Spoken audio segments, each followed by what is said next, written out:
Hey, hello, people. If anybody decides to join me, I didn't get that much done today, and trying to trying to get this done on a deadline. It doesn't seem to be working. Because what I have to do is I have to be done with 11, 12, and 13 this week, and our time getting even 11 started basically. So we're gonna see if we can knock out a few things tonight before I go to bed. We'll see. And of course, I'm kind of being quiet on purpose. New window. Pull that up. Okay.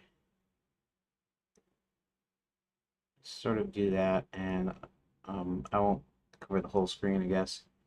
Chat GPT, and we want. I'm gonna try to be uh,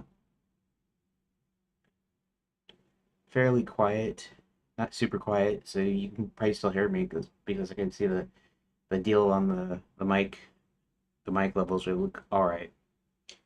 But my dad's sleeping now because it's nighttime.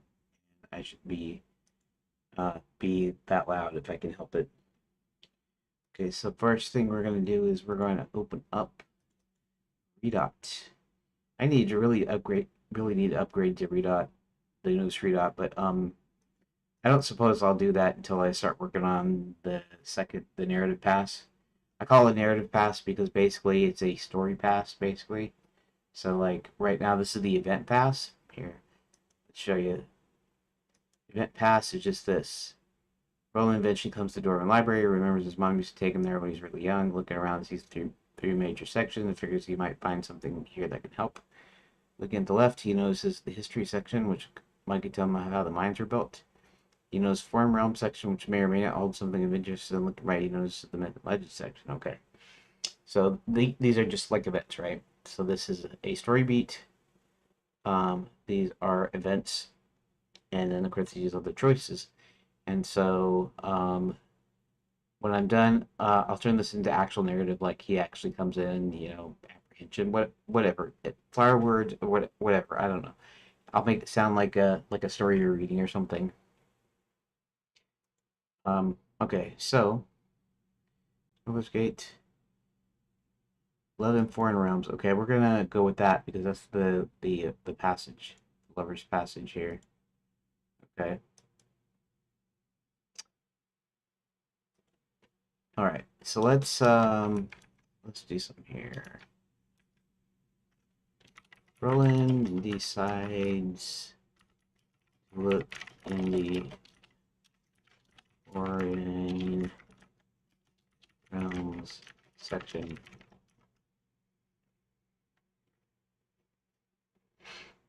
Uh,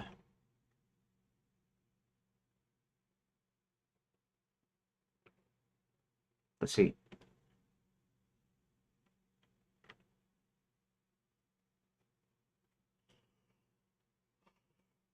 Uh, let's see.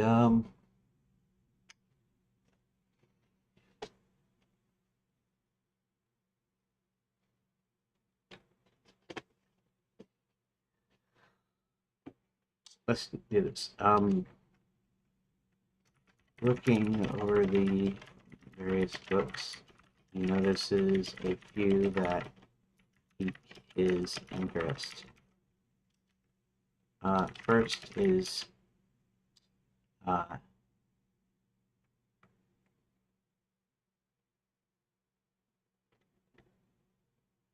see. Let me think.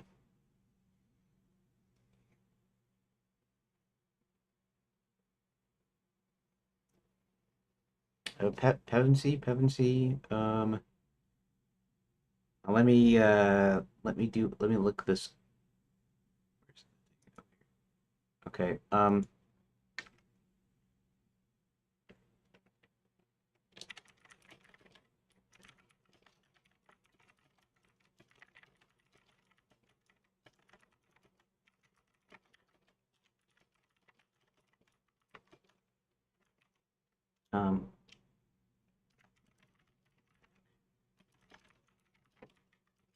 Working on smugglers. No, working on smugglers passage entrance. Looking over some books from foreign realms.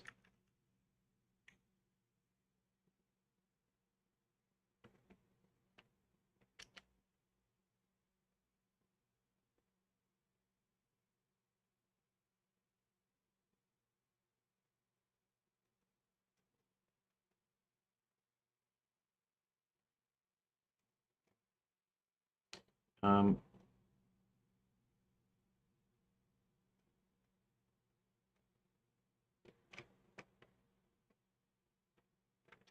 I'm still thinking.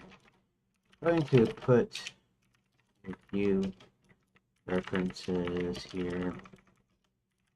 Something like, say,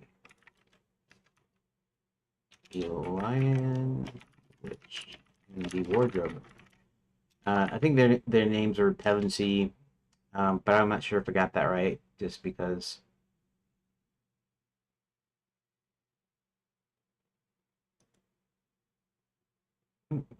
mm,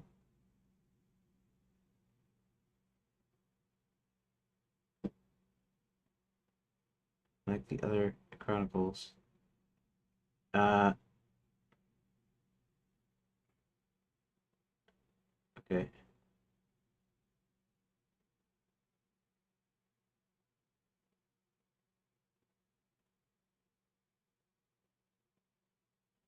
Goddaughter Lucy Barfield.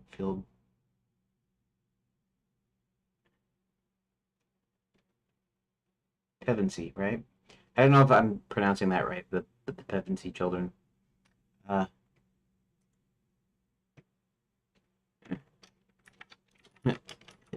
Lady.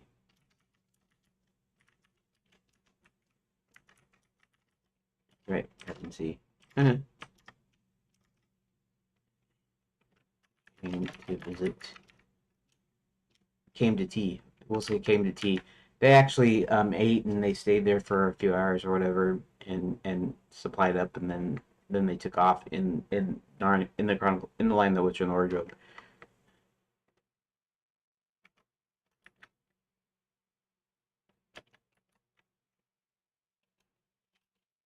By Mr. Let's say Mr. and Mrs. Bieber.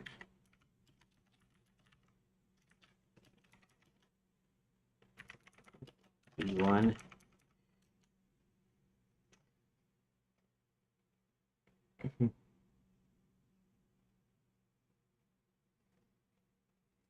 Short guide to unexpected parties. Okay, so now it's just coming up with stuff I have to practical time travel for the recently orphaned. Okay, that's a yeah. That's not a bad idea. On the care and feeding of dragons. Hiccup, horrendous havoc. The third, yeah. A study of curious wardrobes and where they lead. Yeah.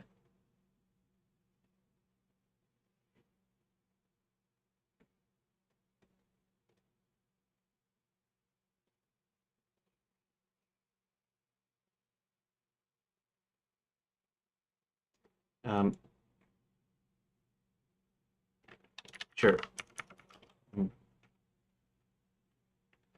I wonder if I can um use the name and see without any sort of legal problems.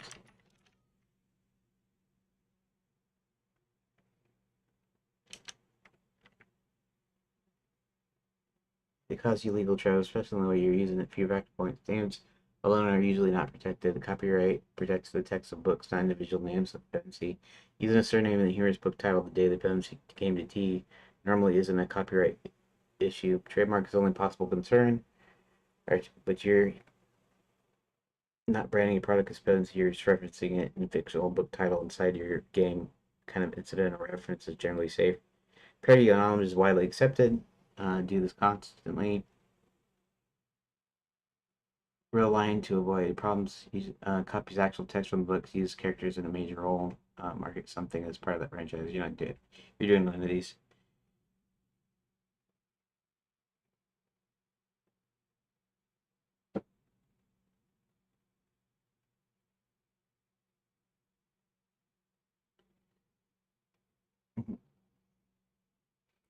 Okay. Yeah, that's um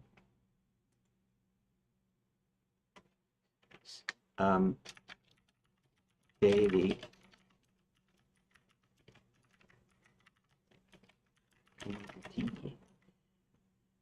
I wonder if I should capitalize these.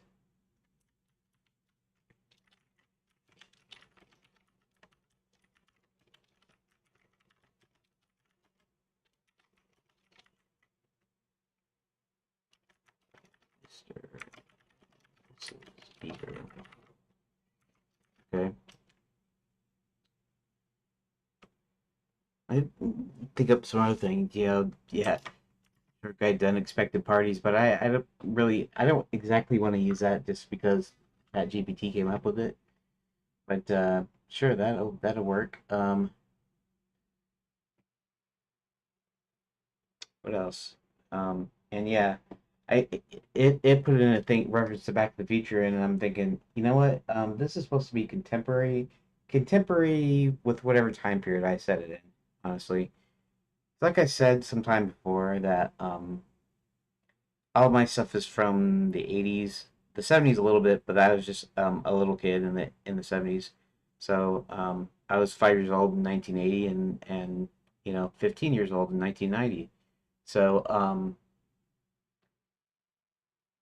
so a majority of the stuff that I like is from the 80s, and I didn't like the 90s very much, partly because basically when I hit puberty, I got my social anxiety basically. So I get nervous for everything, for having to do stuff in front of people and talking to people and whatever.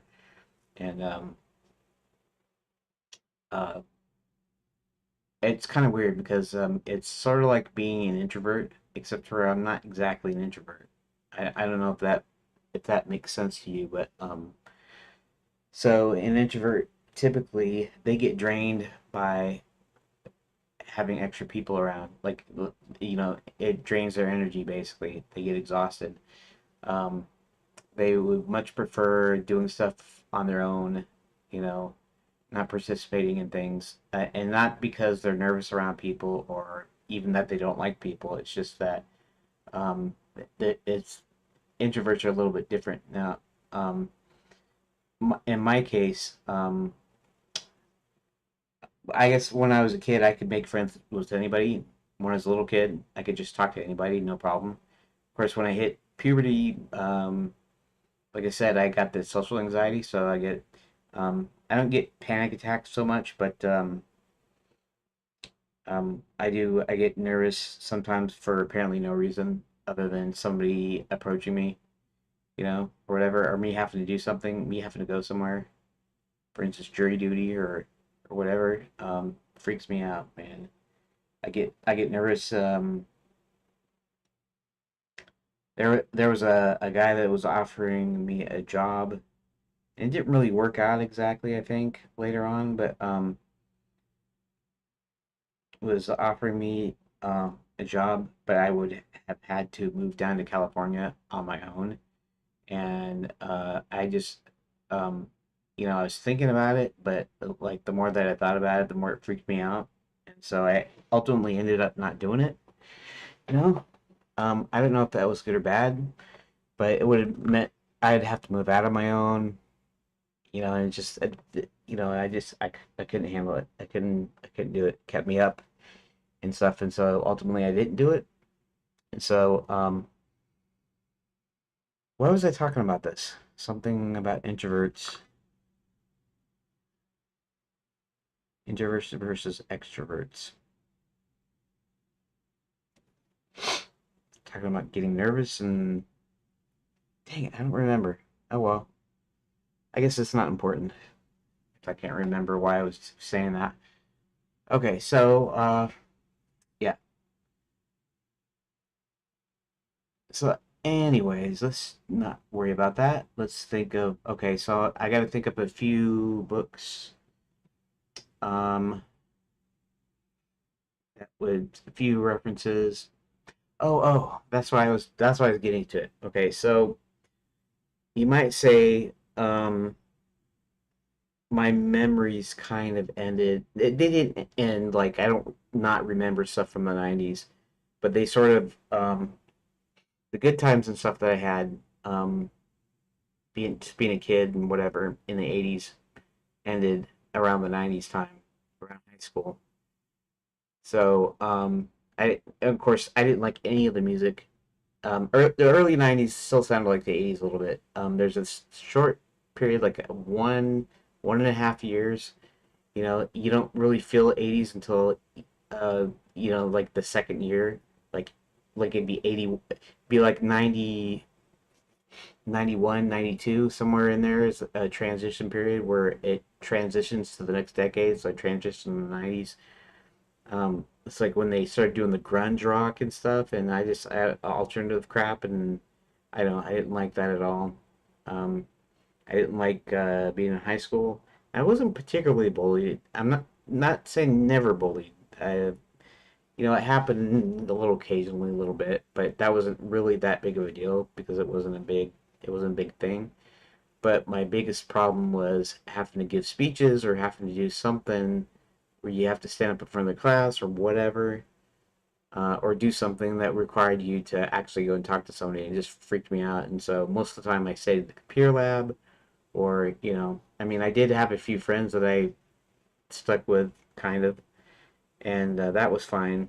But for the most part, um, I was just sort of more or less living like an introvert, kind of, even though my personality is not introverted. Um, so all of my memories and the good stuff.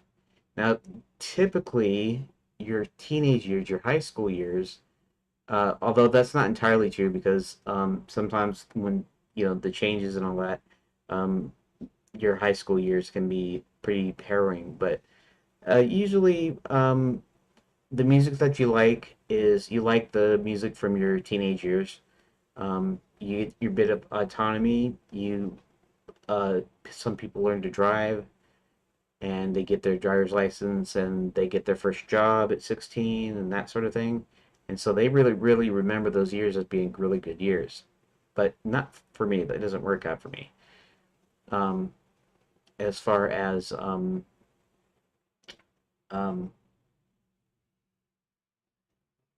as far as like get first loves, right? Girlfriend, boyfriend, whatever. So being nervous around people means I never had a girlfriend. I wouldn't ask some girl out. I'd be like way, way too nervous. Um, I didn't get a job. Getting a job, that's a little bit different. I mean, I suppose if I had somewhere along the lines went and got a job and started making some money, maybe I would get bitten by that bug a little bit. But then again, it's a social anxiety, so I would not be able to go in and flip burgers, for instance, and not because the flipping burgers thing was hard. It's just I couldn't talk to people. That wouldn't work. So no girlfriend, no job, and the same kind of thing with the driving. Driving's a little bit different. So my dad was for a while was working like two jobs, and um, so didn't really have time to teach me driving, anyways. Now here's the deal, right? When I was young, I kind of wanted dad to take me out driving like before I got my license, but he wouldn't do that until I got my learner's permit, not license, but until I got my learner's permit. And so because of that, I kind of didn't get interested in driving. You know, there was not a thing that where I went, "Ooh, this is really cool. I like doing this." And so I was like, okay, fine. And then by the time I was 15, okay, so I went for my learner's permit and I actually took the test. It's a written test. I took it like 3 times before I actually finally passed it. Then I had my permit, and then we still couldn't get out to do anything. So um, ever since then, I don't drive. I haven't driven, and I don't drive, and I'm like 50 years old now. So that's kind of bad on my part. I mean, at some point I should have, and I still might learn to drive because I still might need to here soon. But so part of that, even though I did get my permit and stuff, I had my friend actually take me over to the DMV, Department of Motor Vehicles, and I got my permit, and we never went out driving. I never learned driving. I never got my license, and that's that, right? So all my time, my high school time, my teenage time, I didn't really like it at all, right?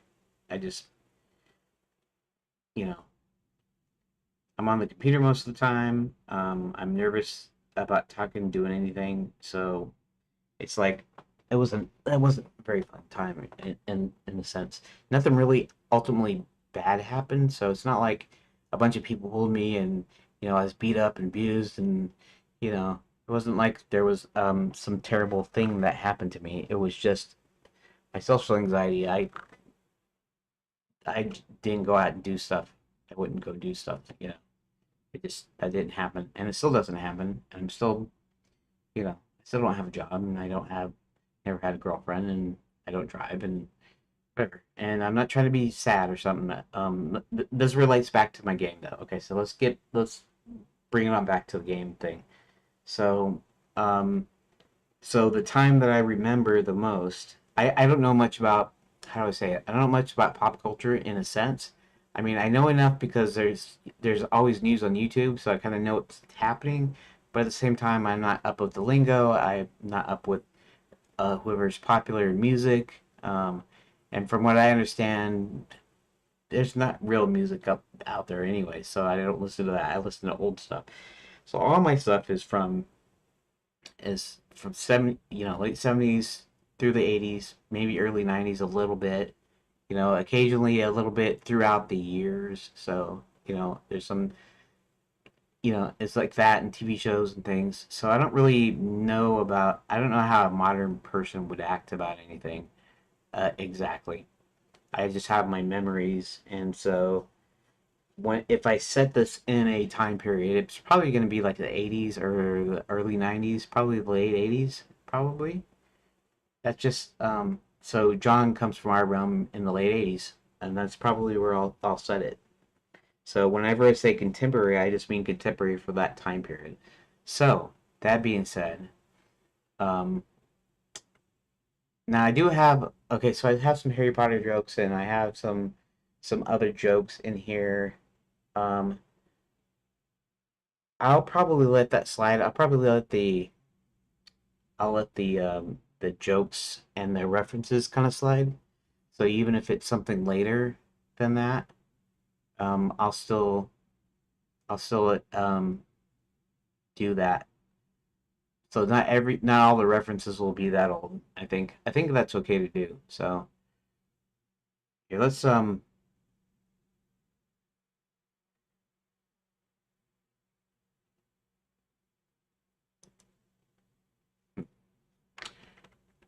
okay. So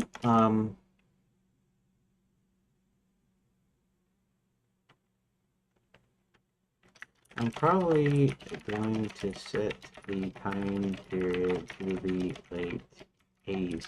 However, I do have references to say things like Harry Potter. Um, and that wasn't around in the 80s. Most of the time, um, I don't, let's see, I don't really know contemporary, how contemporary people talk and act so much. I'm at home most of the time, and I don't talk to many people. Although I do watch some YouTube and news, so it's not like totally in the dark. But I am going to go ahead and say, since this is since this is fantasy, that it's probably okay if I reference newer stuff at some point. I may or may not reference a lot of post-1980s references.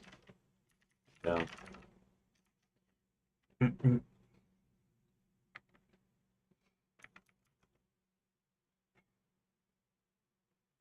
so, so my time that I remember with fondness is when I was a kid in the 80s, born in 75, and was 5 to 15 by the time the 80s were over.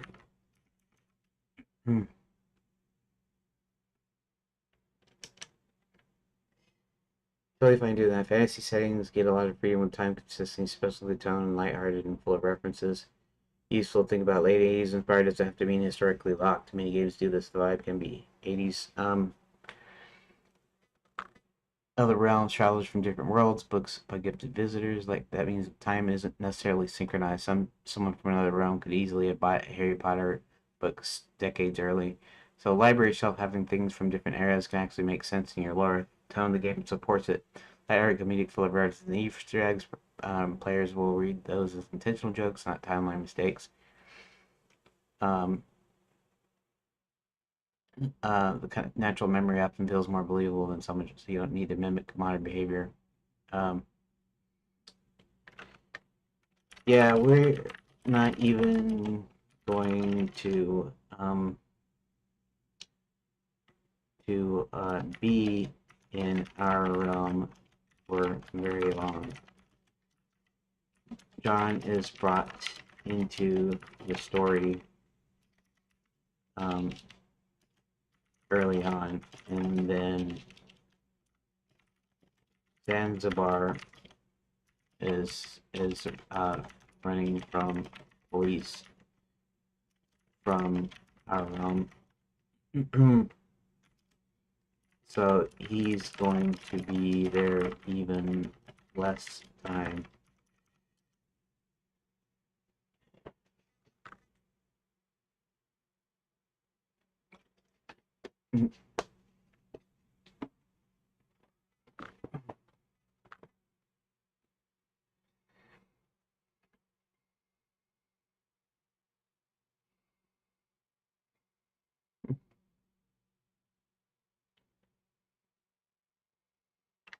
And also the Harry Potter references are more jokes than anything. Orthogon Alley and well, Orthogon Alley, is that the only Harry Potter reference I have in there right now? Probably. It's just a play on Diagon.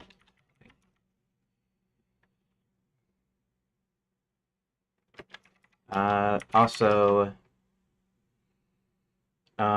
I might switch back to Hubert's original name of Harold, and then do another Harry Potter joke.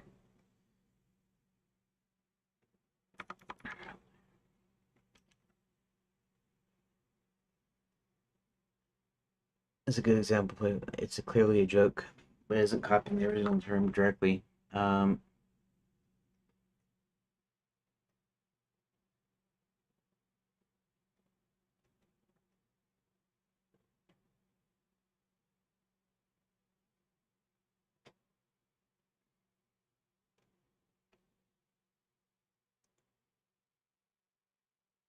yeah. Yes, exactly. Okay, on to me thinking about books from foreign realms. I have to give it a little more thought.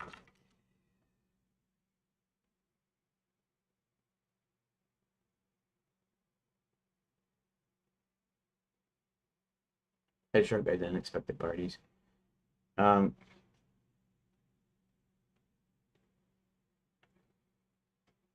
Practical lines and lightning shaped scars, anonymous wizard. Mm.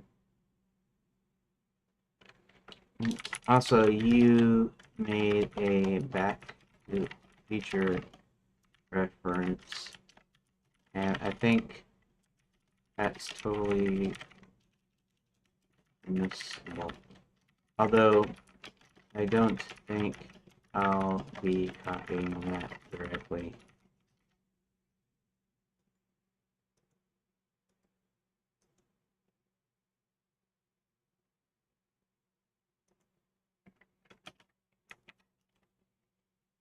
It's set in a contemporary time period, and especially since figure was made in the 80s.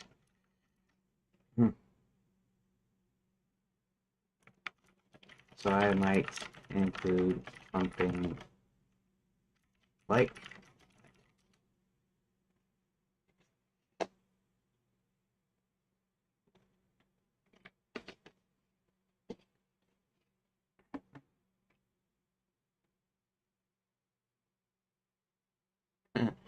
temporal mechanics for the slightly unstable inventor, 88 experiments in temporal displacement, flux capacitors and other questionable devices, a brief history of accidental time travel.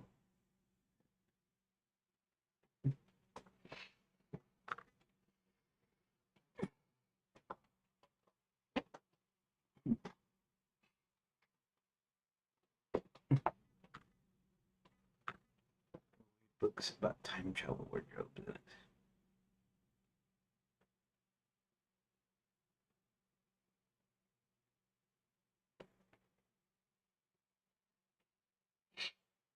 Okay, so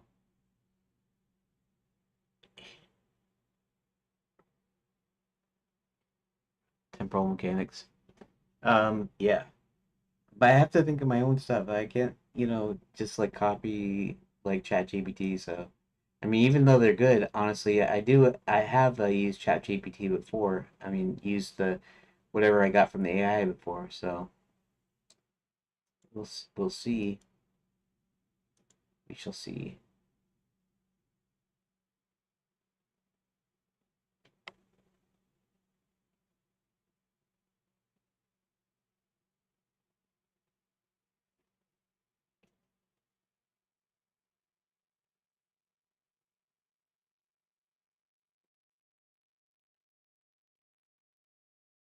Um,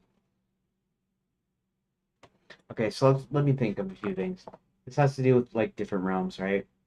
So Shakespeare is obviously from our realm. Romeo and Juliet will be in there. Um,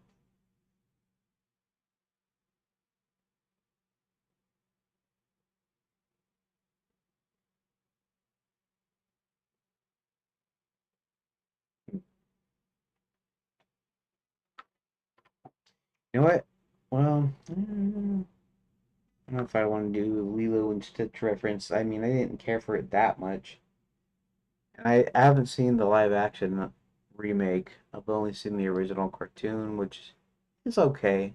Not great, but it's not. It's all right.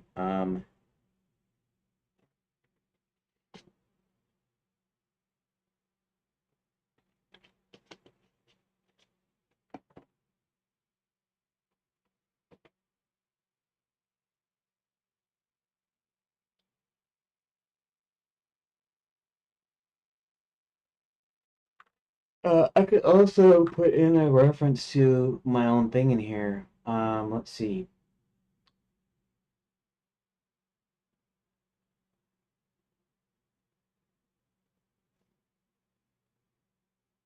for instance, the Count.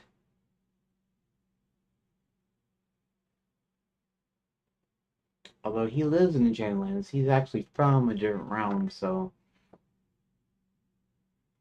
um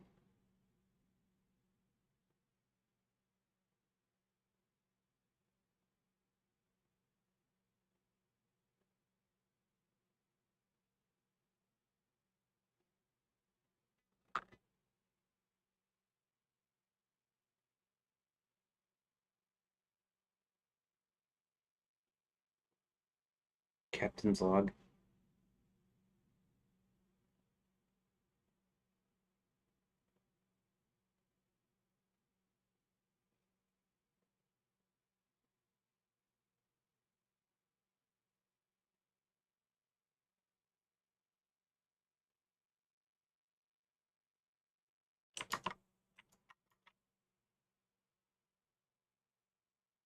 Maybe.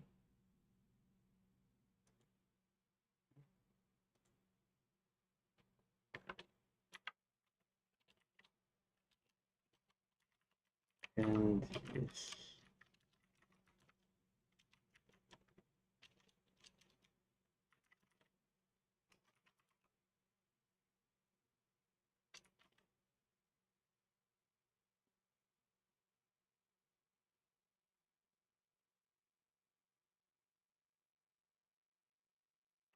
mm,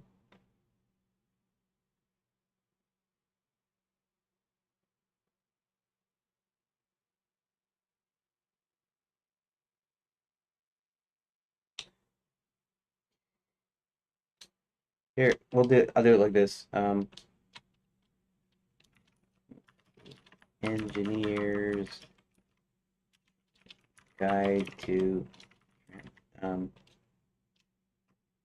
wait.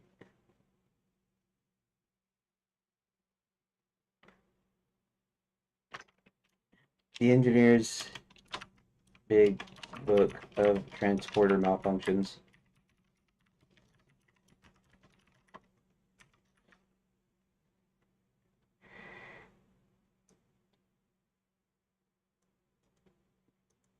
Actually, I like that. Um,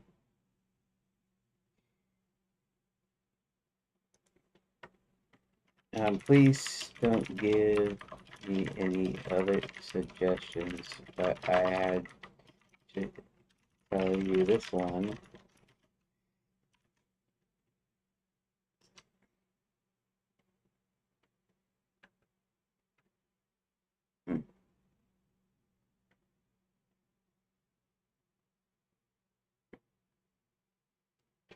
Hmm.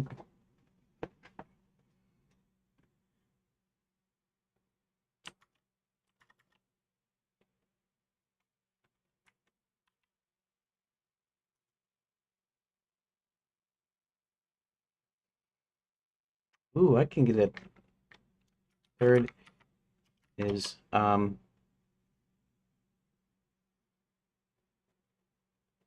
don't know if I wanted to include this many. Although, okay, so let me show you. Let me say okay, and let's go ahead and save the room data.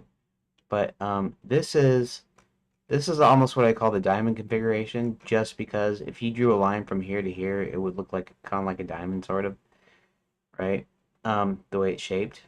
But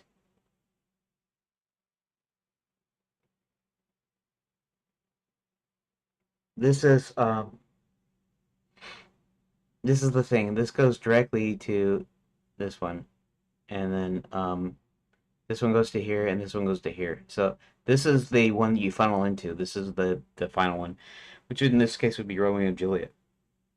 Now these are three different choices. So this one, if you select Romeo, if you select the Romeo and Juliet, it would go down to this one. All right, even though that's not what these actual choices are. But so these are three choices, right? That ultimately lead back to here. So if you pick this choice, then it's either this or this, right? If you pick this directly, it just bypasses everything. This one, this, and like these are duplicates. So this one's a duplicate of this one, and this one's a duplicate of that one. Okay. And so it's like 5 and it's like 6 different deals. Now if I add more on, it's going to make it exponentially bigger. In fact, how much bigger would it be? Especially if I did the thing where it all funnels back down to 1, right?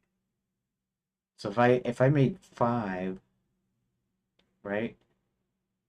You chose 1, there'd be 4 left, right? Left.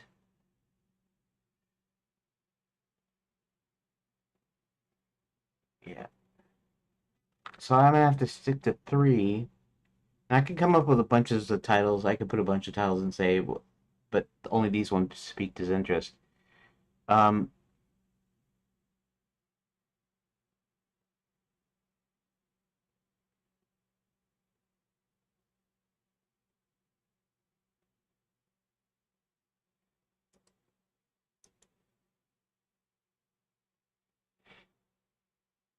so you pick the one, that's fine. You pick one of these or one of even the other ones, then that's I don't know. That's gonna be like super complicated, isn't it? Yeah. I guess I should keep them to 3. Actually, keep them. I'm actually keeping them to 2. Um,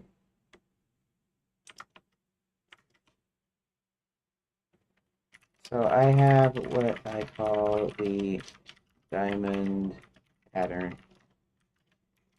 Essentially, it's 3 choices that funnel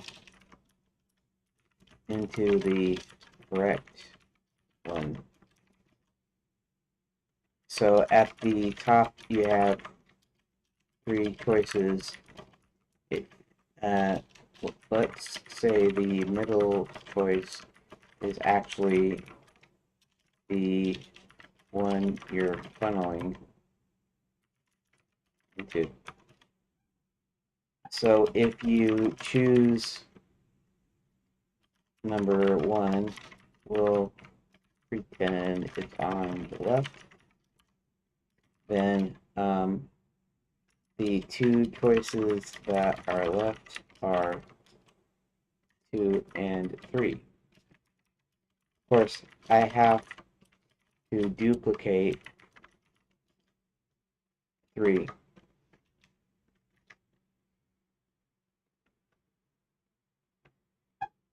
So ultimately, it looks something like this.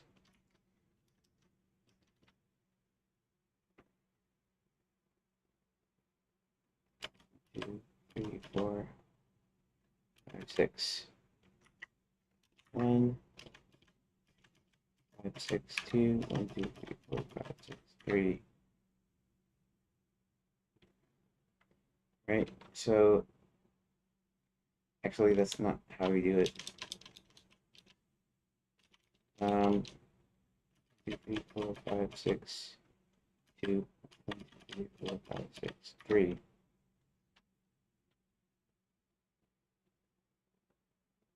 Hit enter. Uh,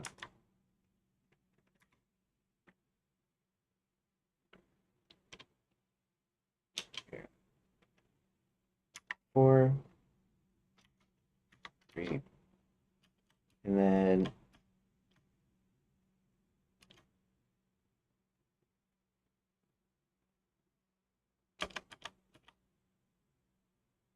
this one's going to be 5, 1. So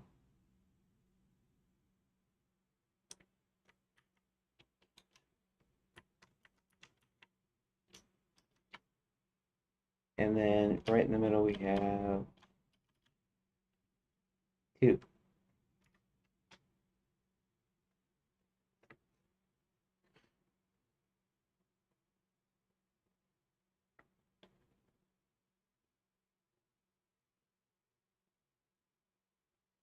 So let's see if I 3.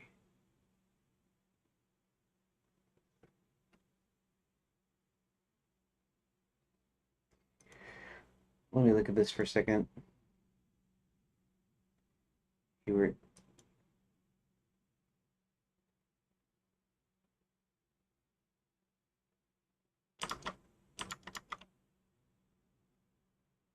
And up in here we have something like 0.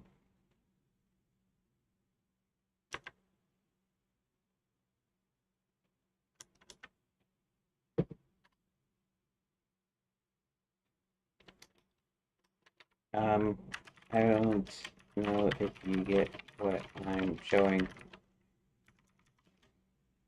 but 0 leads to 1, 2, and 3. 1 leads to 4 and 2, and 3 leads to 2 and 5.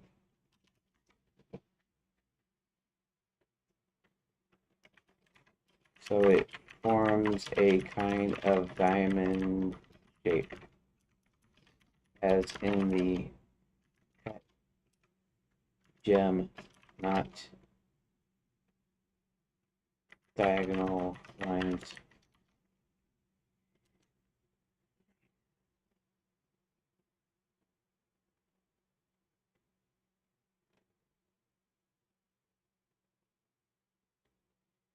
Describing a branch and converged structure that forms a diamond. In terms of flow, with the constraint,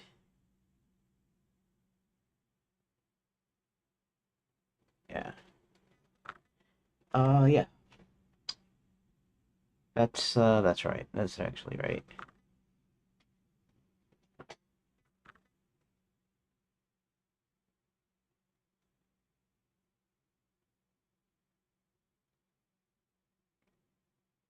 The adventure.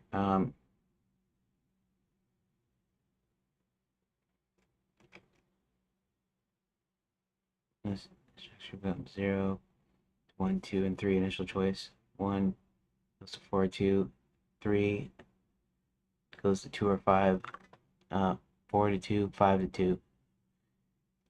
Everything funnels to page 2.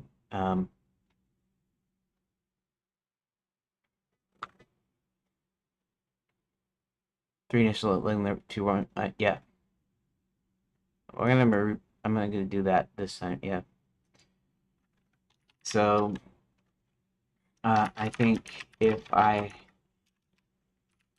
did something like 5 choices, then I need to make exponentially more pages to produce.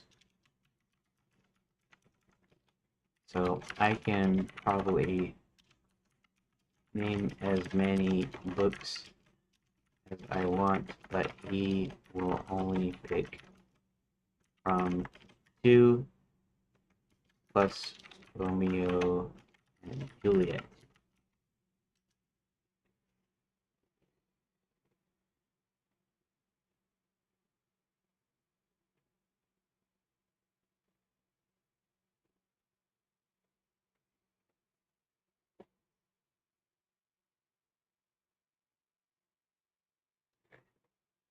Um, all right, so let's go back into the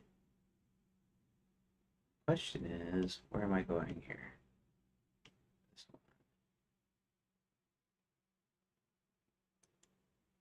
11 foreign realms. Okay. Um,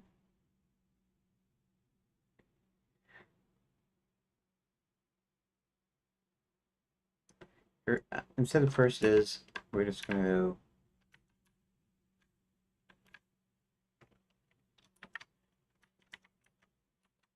Engineer's Big Book of Transporter Malfunctions.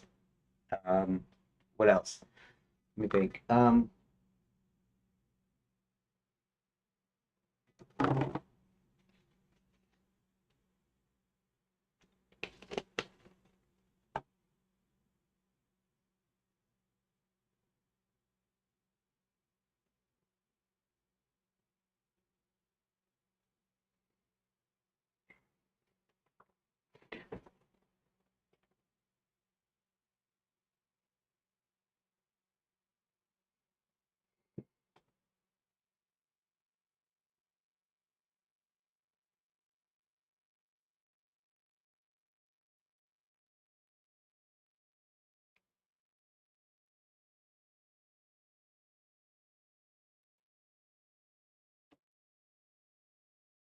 Let's see, what else? What else can we refer to?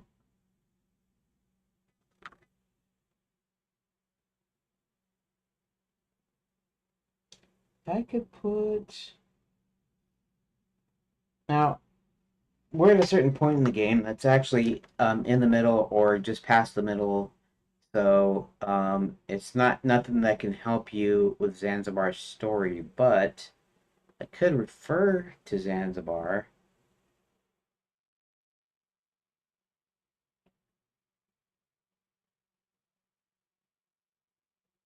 Hmm.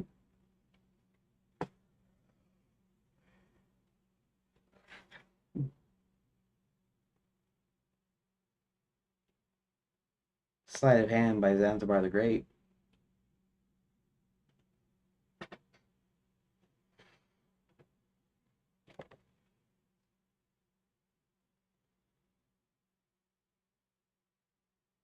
Um,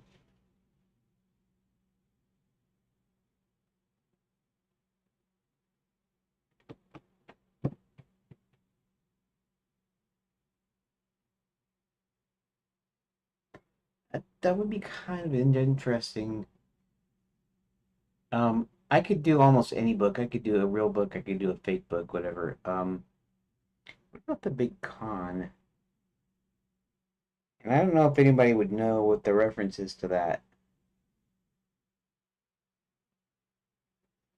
In fact, the big con could be Zanzibar's favorite book.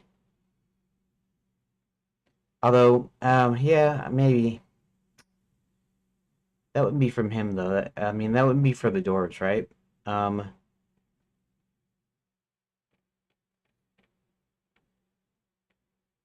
it'll be a Foreign Realms kind of thing.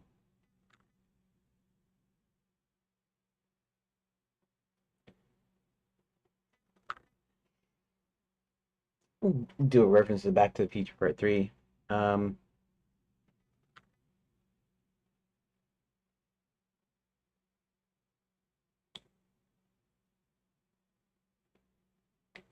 E.L. Brown. Um,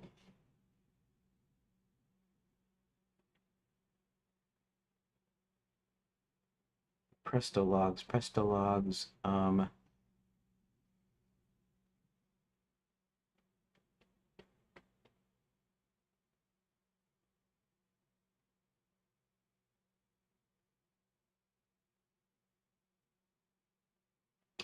me look something up here.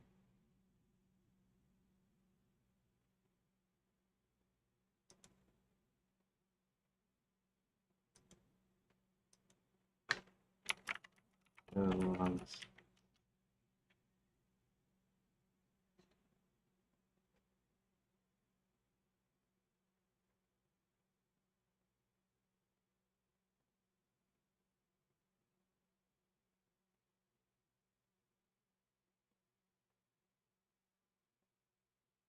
Um,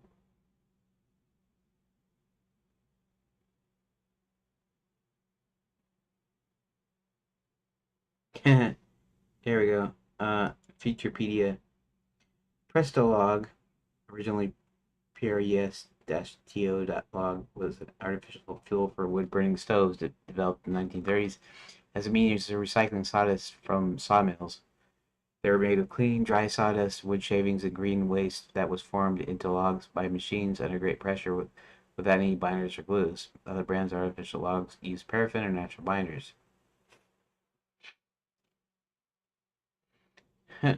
Dr. Emmett Brown developed his own Presto log sometime in 1885 from pressed wood and pulverized anthracite, a hard and dense variety of coal, which he treated with chemicals known only to himself. The logs were color-coded green, yellow, and red, in increasing order. The amount of heat each produced aboard the numbers 1, 2, and 3 respectively. Doc used them secretly in the furnace of his blacksmith's workshop to avoid having to continually feed wood to the fire. Uh,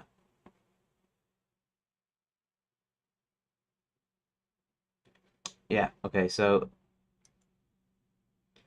let's, Wikipedia.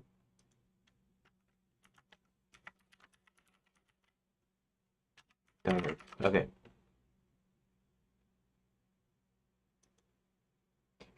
Oh, shoot. Of course.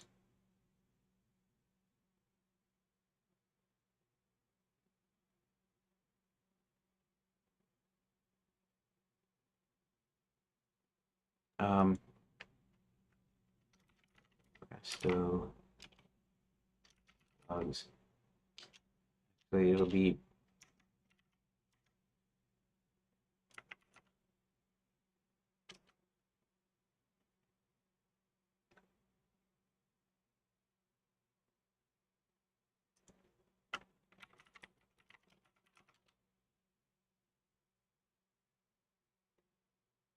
That's really interesting.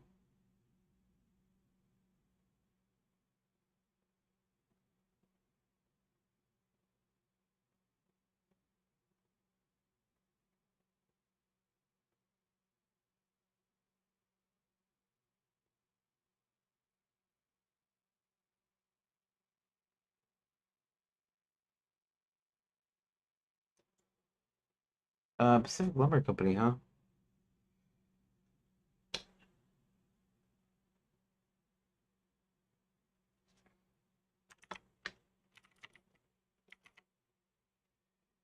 Uh,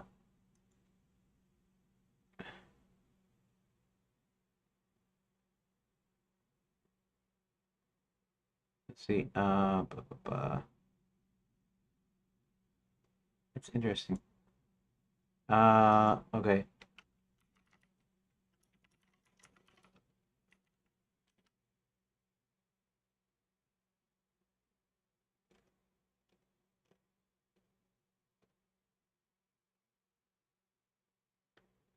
Timber processing. Okay, let me check that out. Hold on a second. Um, Story of this issue, North Idaho energy logs caught my attention that they mentioned the Presto logs. Much of the Idaho company's success in wood energy markets is because the energy logs or fire logs composed of shavings and sawdust, as the article notes they're made with the original machines from the 1930s. That says that the Presto logs trade name is now owned by another company, which is why Idaho operation calls them North Idaho Energy Logs. I recall that Presto logs was a Depression era potlatch product manufactured its own sawmill in Lewiston, Idaho. That's about all I knew. The man shown here in the photo is chief engineer Potlatch Forest named Bob Bowling, invented Presto logs and the machine with which to make them. That was in 1929. Its process revolutionized the wood briquetting industry, relying on high pressures to make briquette self-binding. Essential parts of the machine that were constantly enhanced over the next few years included the pressing screw, tip forming head, die wheel, indexing mechanism, and the yielding control pressure mechanism. Bowen's first machine, which made 8.5-inch briquettes, cranked up during the 1931 to 31 fill season until it was rebuilt with the disc to water cool the logs. Potlatch then built two larger machines to make a larger briquette. The original short machine was overhauled and made into two separate machines so that by August 1932, Potlatch was running four machines. Its Presto Logs business caught fire, so to speak. It got so hot, in fact, that Potlatch contracted Wilhelm Heister Company to build a fifth machine, which started in early 1933. The sales growth to Presto Logs, which were actually sold by Potlatch Forest Fuel Department and transported by railroad, was so strong that it prompted Potlatch to start a business in 1933 called Wood Briquettes, Inc., for the purpose of leasing Presto Logs machines to other companies, including Oregon Lumber in Baker, Oregon, Weyerhaeuser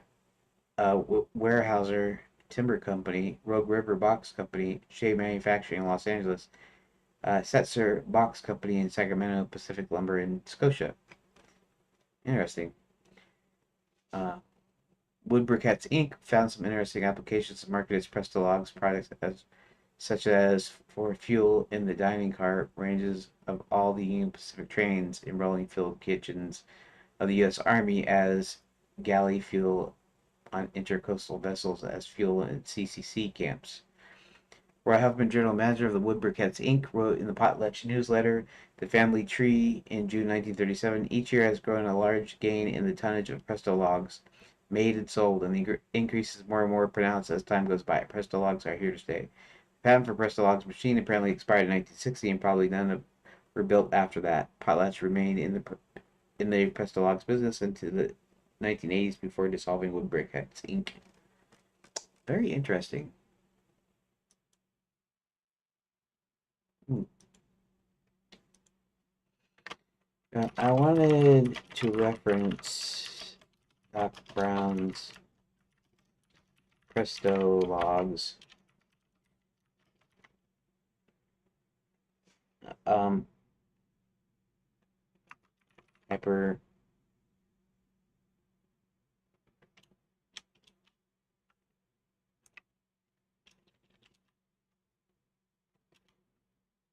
Which were his versions of the actual Presto log. Um, would briquette made from sawdust and wood shavings compressed to be fire starters. I don't know if it's meant to be. So I was trying to find out what those are actually called. Like, do they have an actual scientific name?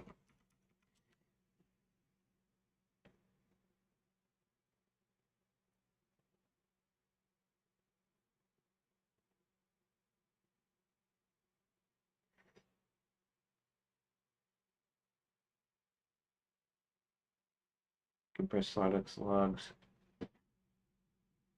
pellet logs.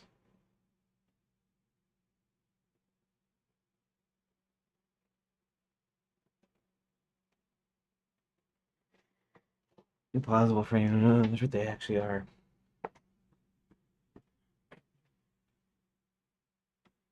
Um, no thanks.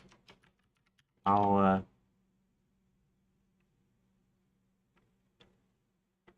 figure it out. I'll figure it out. Okay. Um,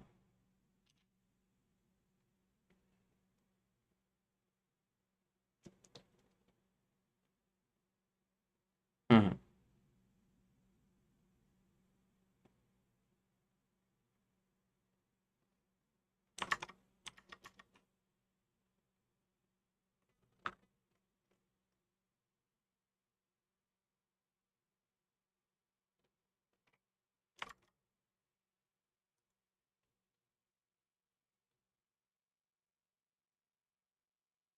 Um,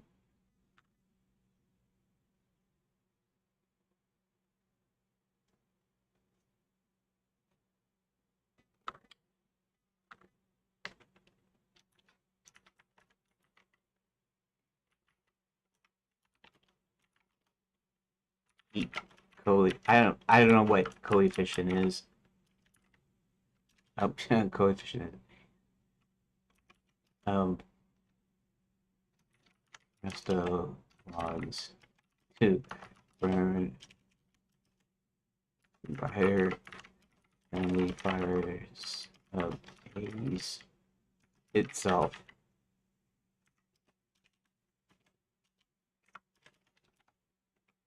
by E.L. Brown. Okay. Uh, that might work. Heating. I don't really know what a coefficient is, so it just sounds good. In fact, I should look it up anyways, just so I'm not, sounding super dumb. Define coefficient. That which unites in action with something else to produce the same effect. A number or letter put before a letter or quantity known or unknown to show how many times a letter is to be taken. 6x, bx. Here, 6 and b are coefficients of x. Physics, a number commonly used in computation as a factor expressing the amount of some change or effect under certain fixed conditions as temperature. Hey, I didn't know what coefficient was, but hey, I got the reference right. Heating coefficient, right? So, and that's essentially, uh, and the Fires of Hades line is a reference to, I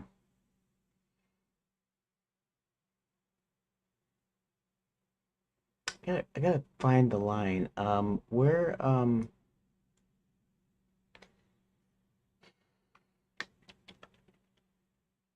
what's, what's the dialogue between Doc Brown and the engineer in Back to the Future Part 3, where he's asking him if you could get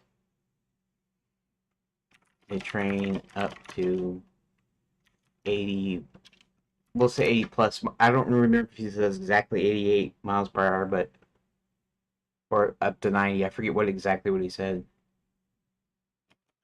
H. I don't know if, that hotter than the blazes of hell and damnation itself. Okay. Okay. Well, I don't know if I want to do the hell and damnation part, not because of the words, but because of the how long it is.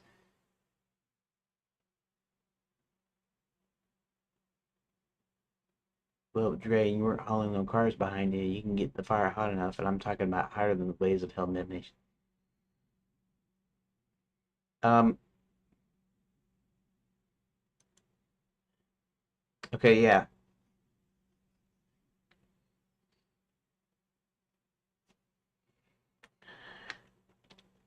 Does the engineer ever use the term Hades when referring to getting it super hot? Because I thought there was a line to that effect. Now, I remember this dialogue is exactly as you said, but I thought also Hayes was said in some of the dialogue.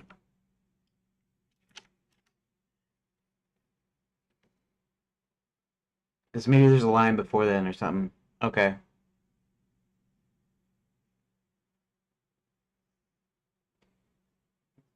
Dang. Okay, thanks. Oh yeah. You know what? I could still say Hades. I mean, it's my game, right?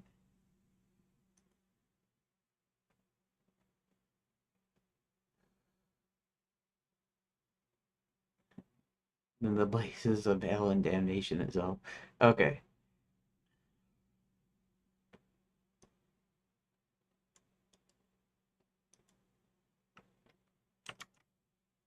Um, so I came up with this title.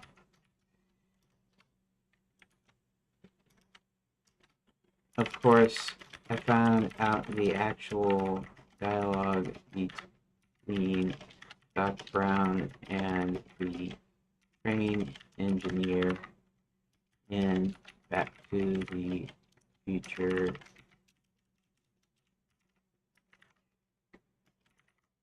Part 3. He says he actually says hotter than the blazes of hell and nation itself. Um,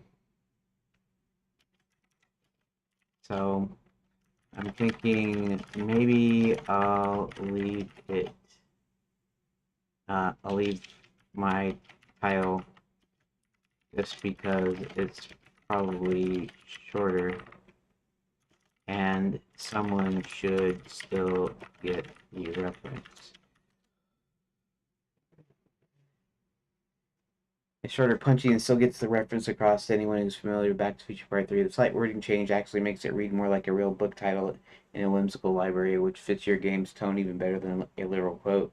Players will catch it, will smile, and the ones who don't won't be confused. It works on both levels.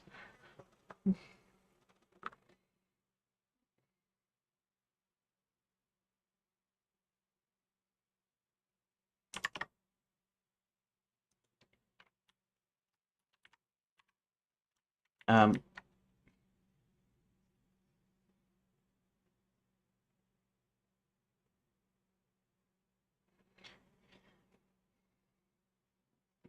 okay, that's at least three. Maybe I'll think. Let me think of a couple more.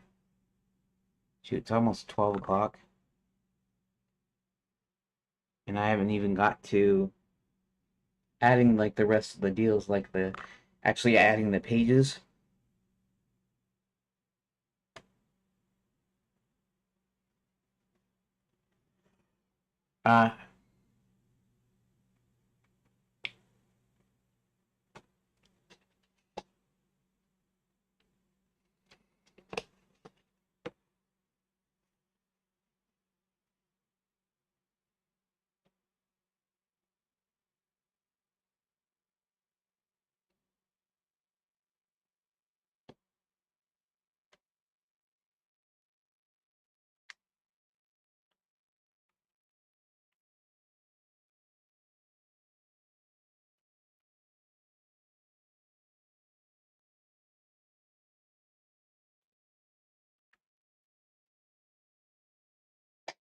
Uh, okay. And this is supposed to be from the foreign realm section, so it can't be anything. I mean, I could reference hobbits, but um, I was thinking about referencing something like halflings and then naming hobbits, dwarves, and gnomes, but that would not necessarily be in the foreign realm section. It might be, but not necessarily.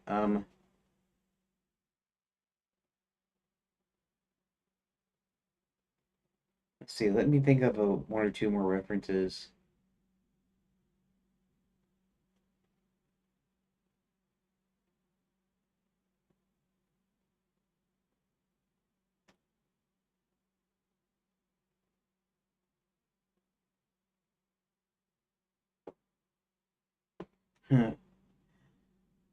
Elect Dragon's memoir.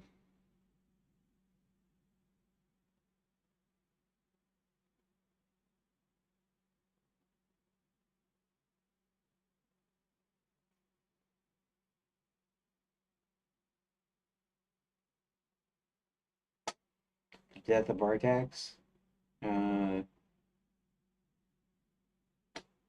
Let me think. I haven't read that much fantasy, honestly. I mean, like, not really. So, um, let me think for a second. I'm still audio still going right. Good, good, good. Um,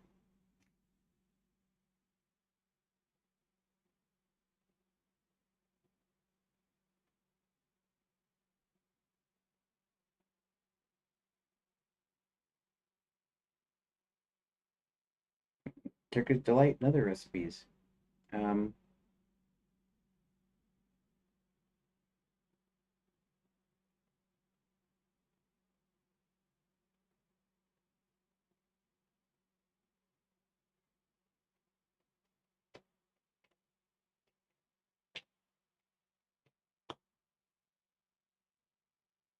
uh,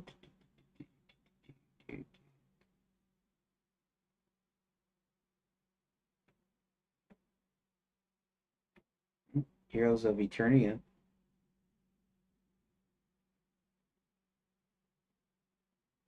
Hmm.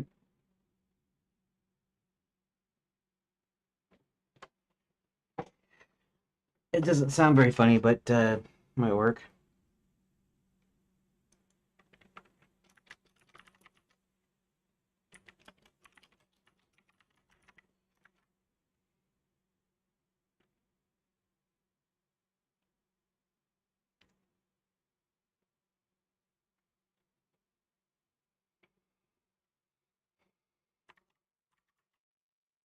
see.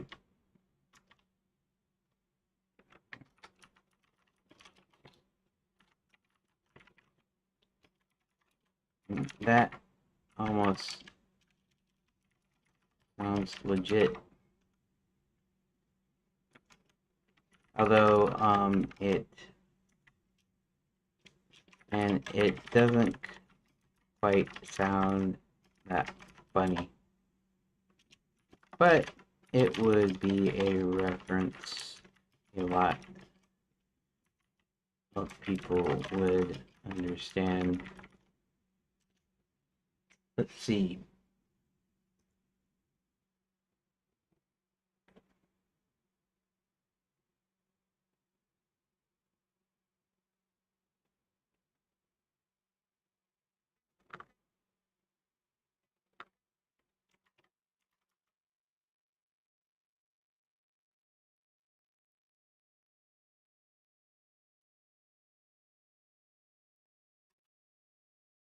Ooh, let me think of a computer game reference. It would be like Super Mario Brothers though. I mean, but it'll be rather it's ever their adventure games, right?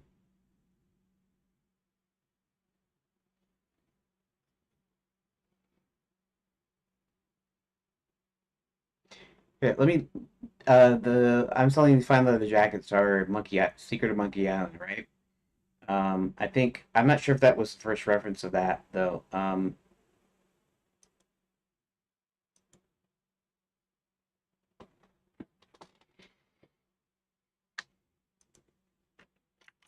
selling these fine leather jackets.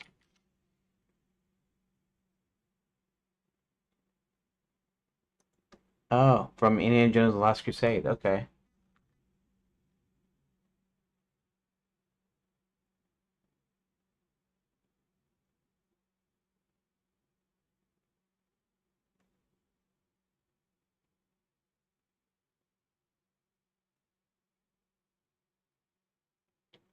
Throttle, Sam Max sells Monkey Island.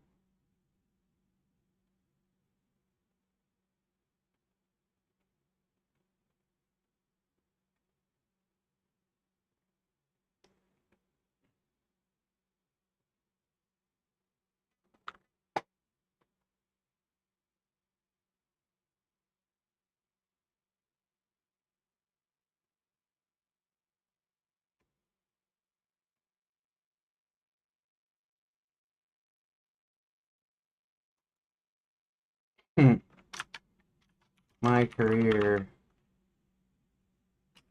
in selling fine leather jackets. Now, by GB, I'm gonna do this GB 3 like that.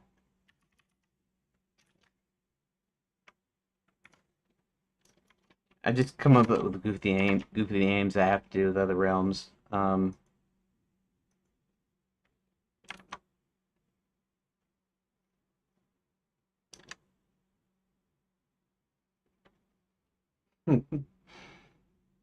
I realize. Okay, so I read it.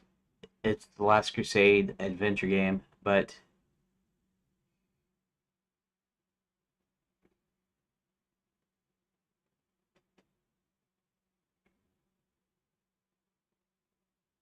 Gilbert, what?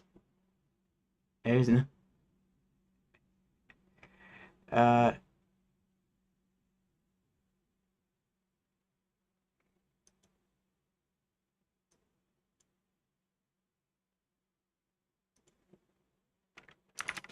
Name used in any other fictional media.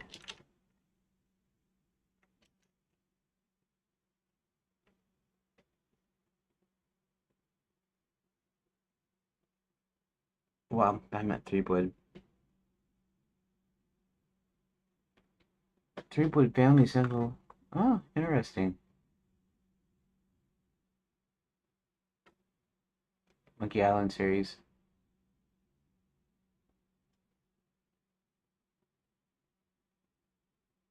I meant we would.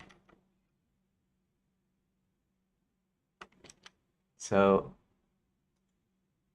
you got that reference wrong.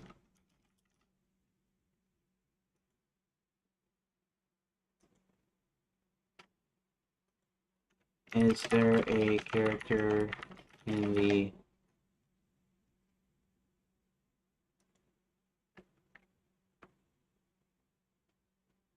Discworld novels named Gilbert in any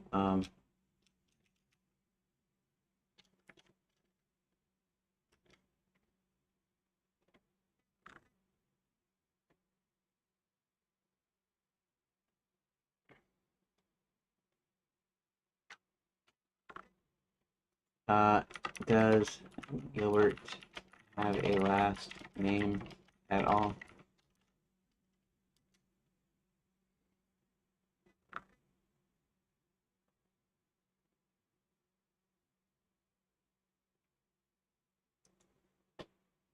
You got the reference wrong. See if you can tell me how.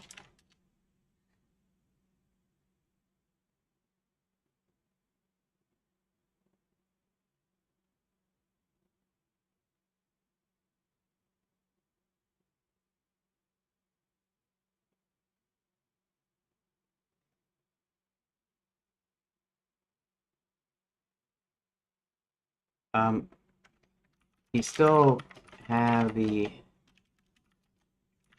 reference wrong. While Creepwood is indeed the Landing's Castle books,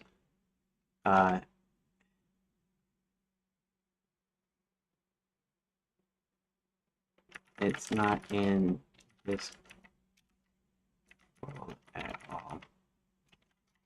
There's a character named Gilbert with no last name, so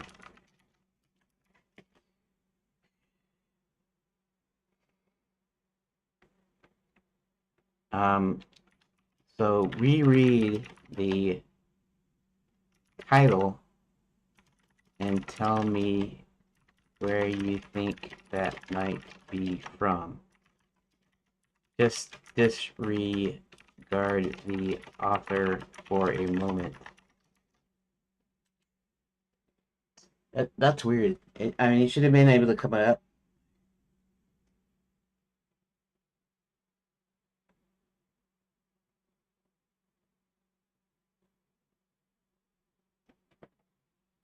Yeah. Yes. This is odd to me. I mean, I don't think our conversation is too long yet. So that's not a problem. But you should have been able to suss it out earlier.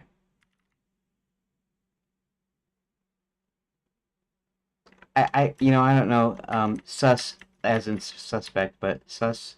Actually, let's define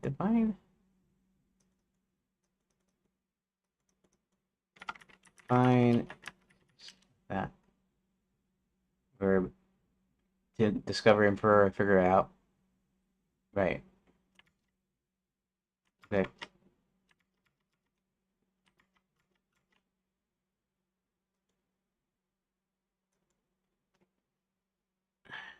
You should, maybe some. What word am I looking for?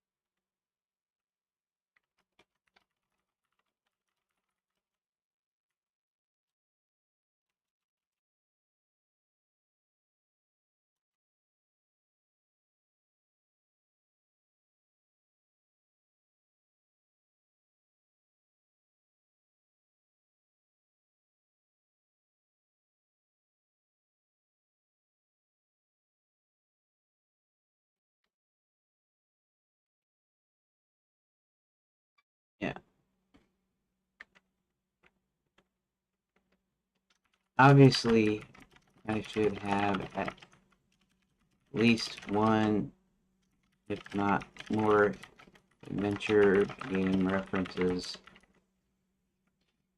in my adventure game. Yes.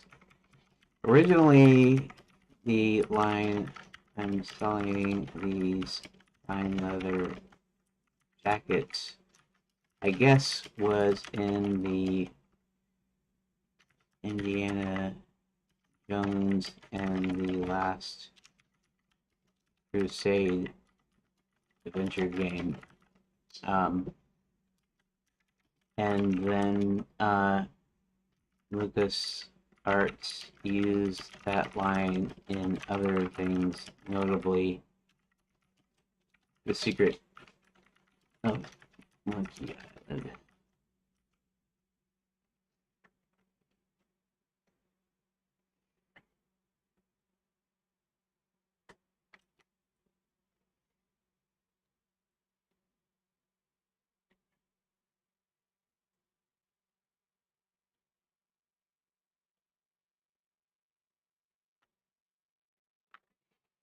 GB3 put selling fine leather jackets. That's right in the Back to the Future He-Man and other playful nods. Okay. And I should probably check out a number. Um,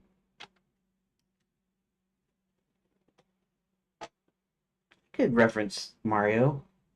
I am Plumber.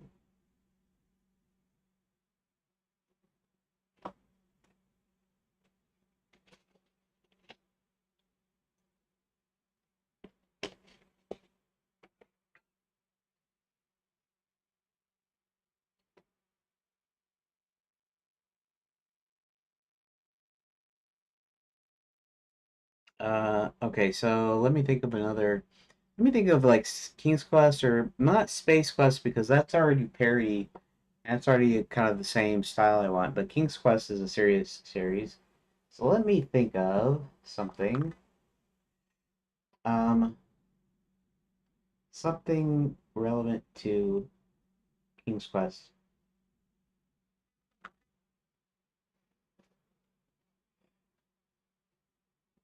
Hmm, Heroes of Rosella. That was King's Quest 4.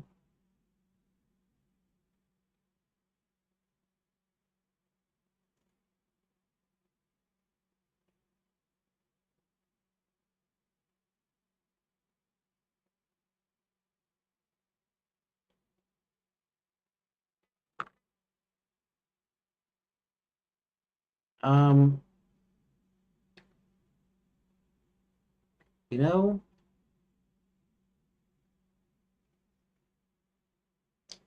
let's see. Let me ask. Maybe I should ask ChatGPT. Uh,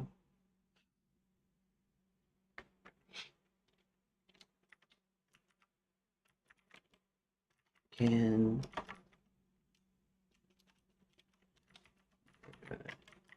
and or can Williams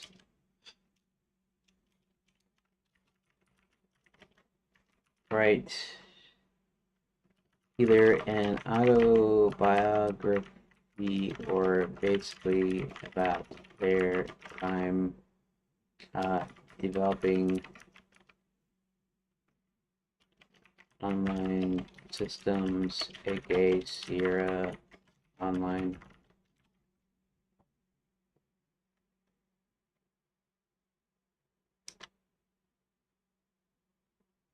So I think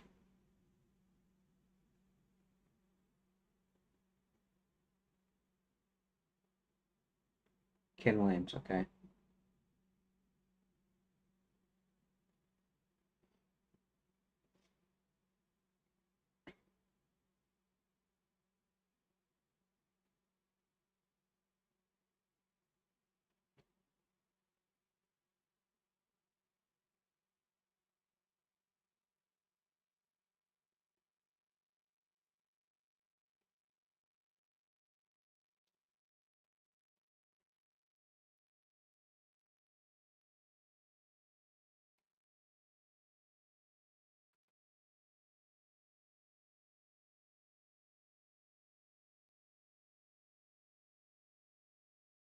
I'm thinking, I'm not sure if I want to have that in there or not.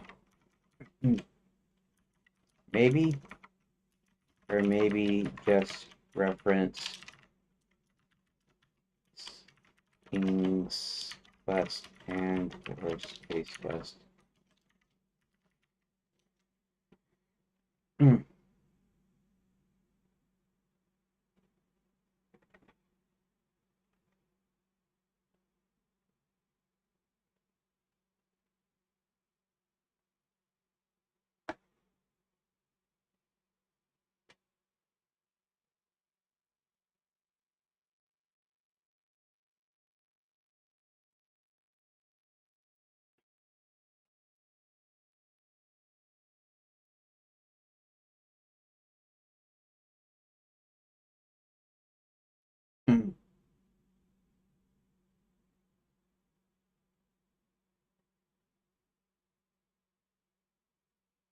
Roger Wilco's Janitor Quest.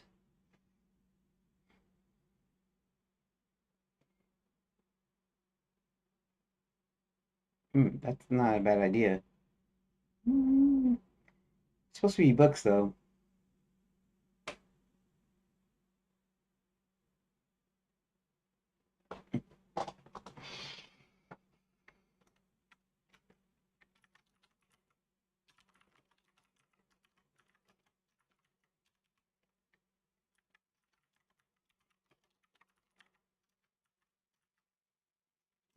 Roger Wilco's Janitor Quest. As a joke.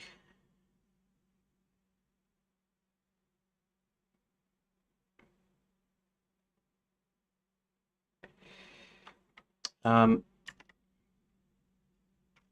I'll just do it anyways. Roger Wilco's Janitor Quest. Okay.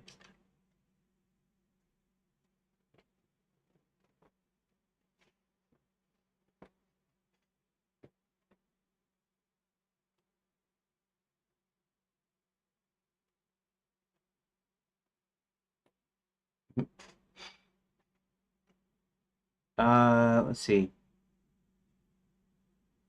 Tourist guides, tourist guides.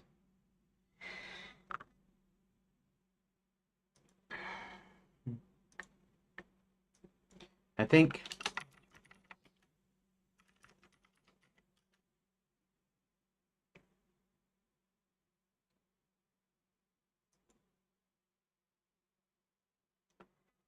um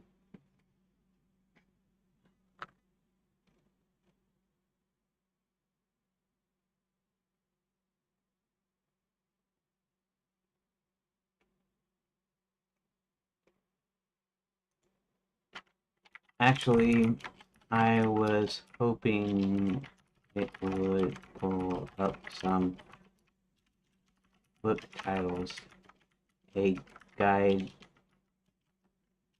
guidebooks, like guidebooks.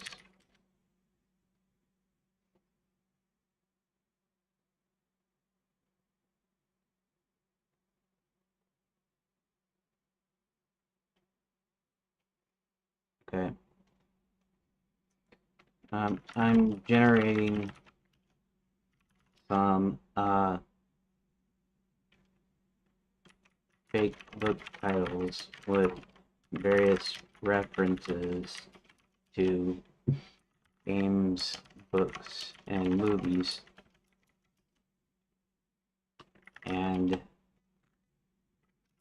I'm trying to think of a name for a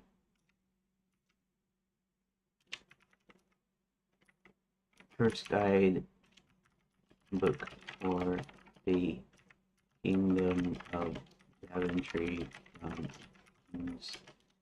from the King's Quest series.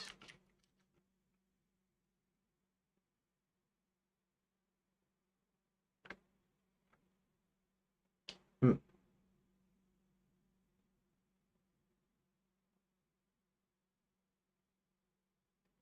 Journeys of the Kingdom of King Graham. Daventry Traveler's Compendium. Uh,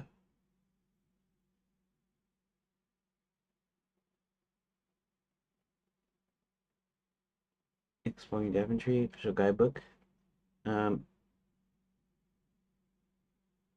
Okay. Daventry Uncovered.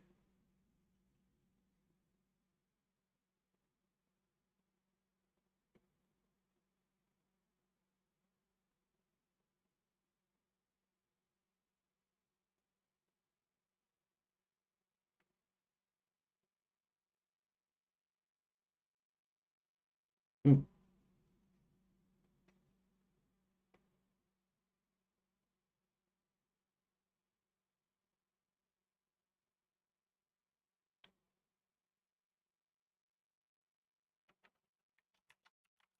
King Daventry, a guidebook. Does that work?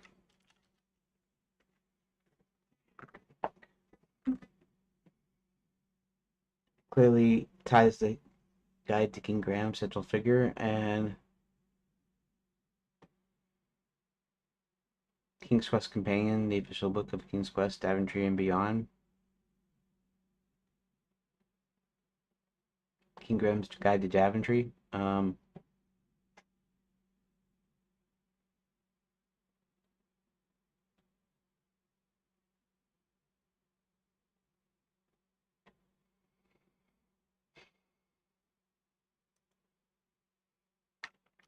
Trying to think of a guidebook name for Daventry. King Graham's Daventry, a guidebook. Or King Graham's Guide to Daventry.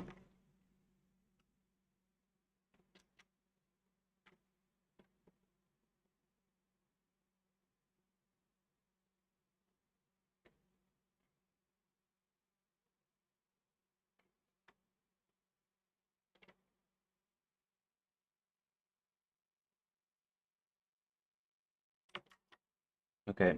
Guide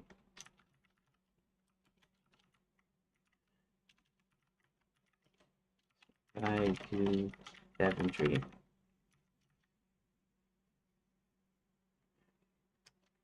Okay. I already have like 1, 2, 3, 4, 5, 6, 7. I got seven book titles.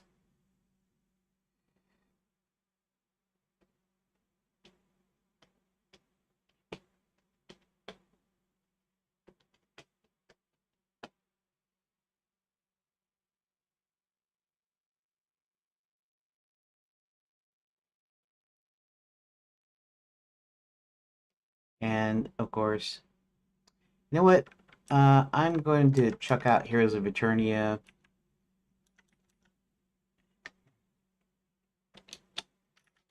Romeo and Juliet. I don't know, Juliet by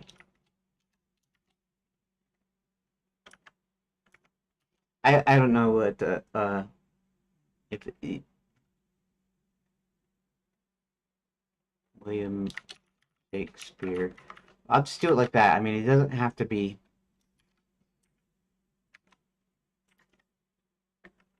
Of course.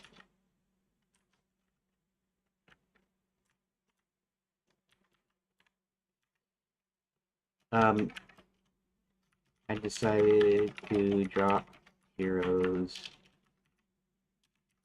of Eternia.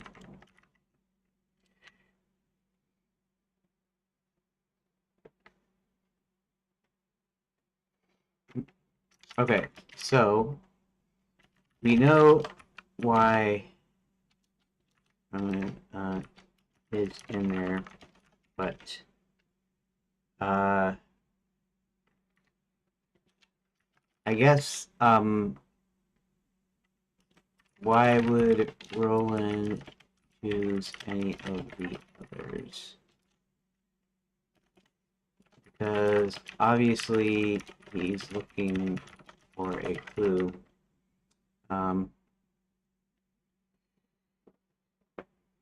Maybe King Graham's Guide to Daventry, because it's a game reference.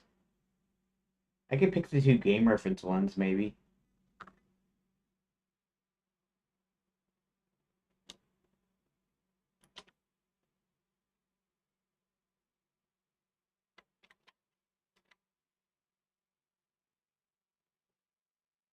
The books. I feel like they might have information. Right. So here's the list of book titles.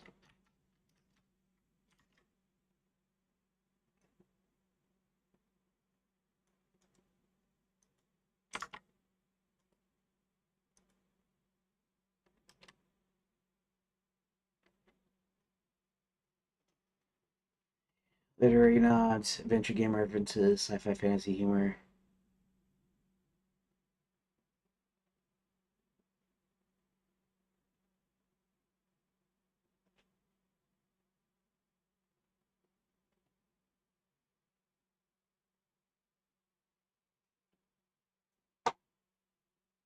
Um, okay.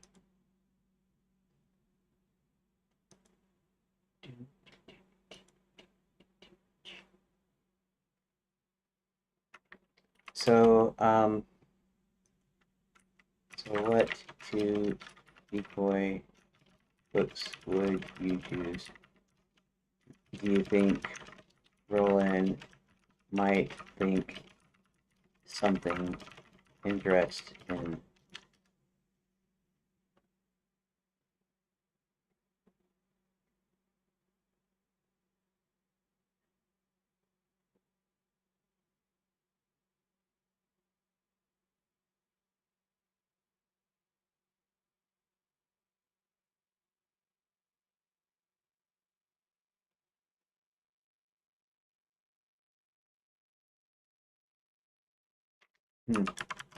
Just because they are technical sounding.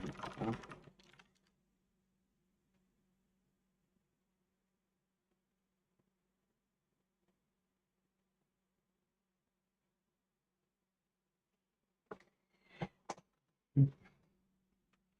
Oh, thanks. I'll take care of that.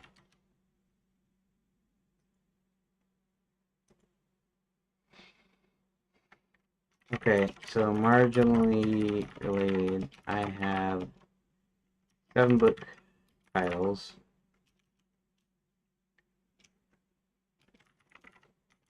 In my game, the Roland half dwarf, half giant is looking over a foreign realm reference shelf in the Darwin Library.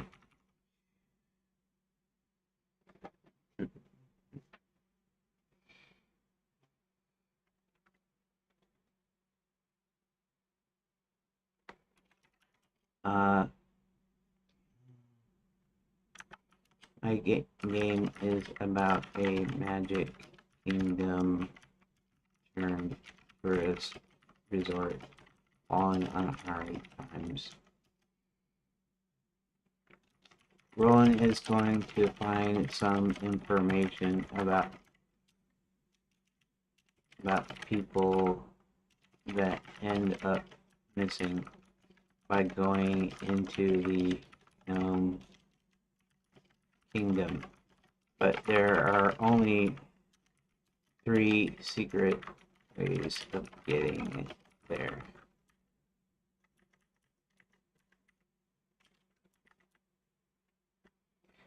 One entrance through the library requires picking up a copy of Romeo and Juliet. And then turning it around and inserting it into an indentation in the back of the bookshelf. But the bookshelf is going to have up to 7 books, including Romeo and Juliet. Okay. So I have a pattern of funneling choices into a single choice. Funneling, there we go. Into a single choice. It requires at least 2 more choices so that you can pick them in any order, and it will funnel you into the one I want going to pick, Juliet. Am I making sense so far?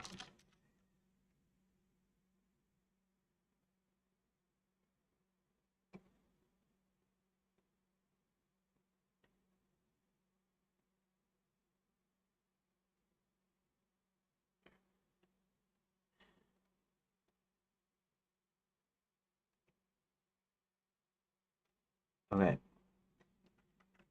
So he's going to pick 2 more books other than, okay, and this is the list to choose from.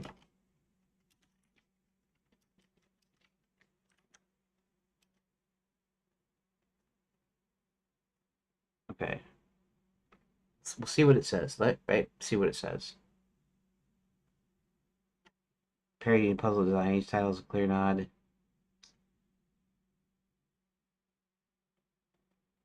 There is a line, The Witch in the Wardrobe. Like Romeo and Juliet involved forbidden crossings between worlds and Tia's pitiful moment. Yep, that's right. Lucy's okay. It's open only after tea is shared. That's I'm not trying to get it to give me clues, but that's not bad. Riker selling fine leather jackets. GB parody Guybrush Threepwood. Indiana Jones leather jacket. The greatest treasure hidden by the simplest covers. Yeah, that's not a bad. That's funny. Roger Wilco's janitor quest. Not as a space quest where Roger Wilco, a janitor, stumbles into epic adventures. Even the lowliest can open the way. Look for the turn page. Not too bad. The Engineer's Big Book of Transporter Malfunction. Sci-fi parodies. Star Trek transporters reinforce unreliable portals and hidden mechanisms. That's funny. I didn't ever even thought about that when I was thinking of these. I was just thinking of the references. Right key to line. Increasing the heating coefficient of Presto logs to burn brighter than the fires of Hades. Parody of Back to the Future. Hades and Hades myth. Yellow Brown. Yeah. King Graham's Guide to Daventry, Drag King's Less reference. No idea.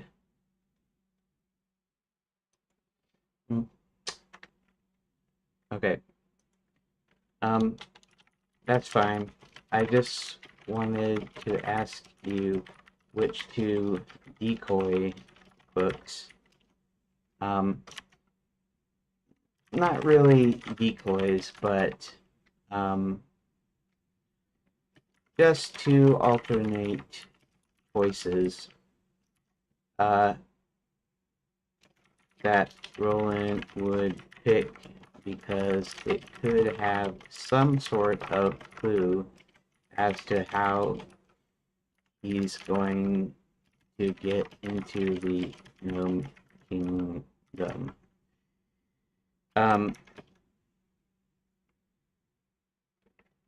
Even because Jay doesn't have a direct relation, except It's his mother's favorite book because of her parents' forbidden marriage.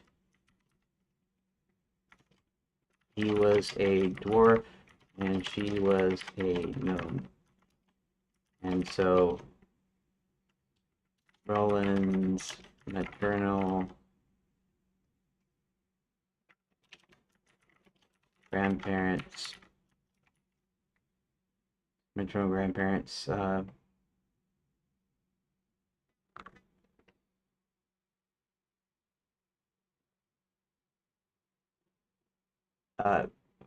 had a forbidden romance and married secret. It gives him a hint that somehow he can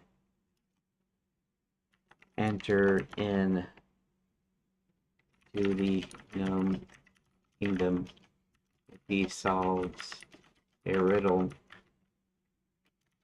about inserting the book in spine first.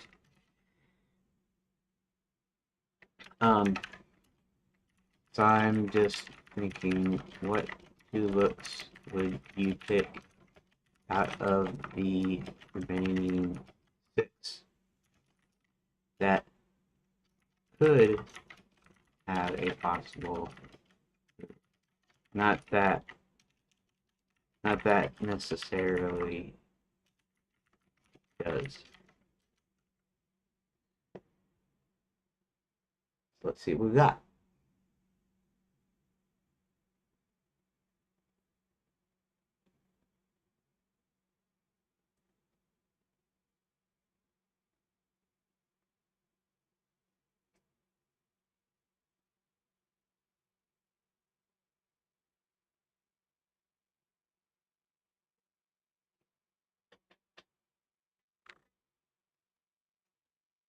In your lore,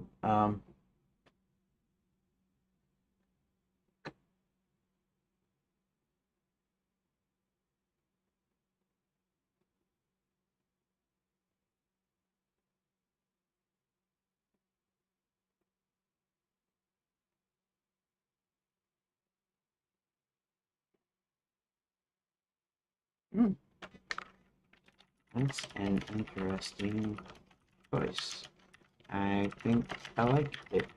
Thanks.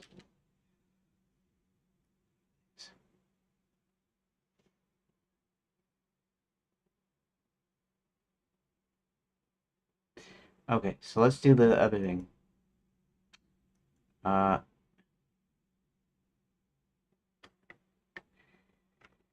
What do you remember about my game?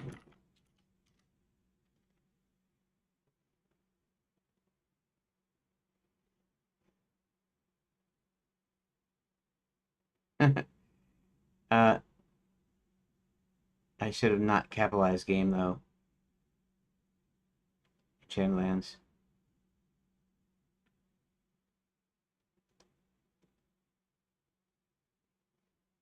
Lives in his home.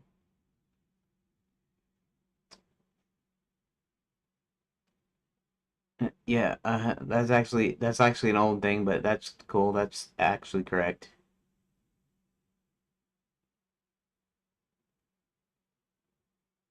Okay. Okay, it's even a little different now. Chapter 11 is now just a story beat. In the new chapter 11, I removed 14 and merged them into 11 and 12, so it's only a 2-chapter story arc.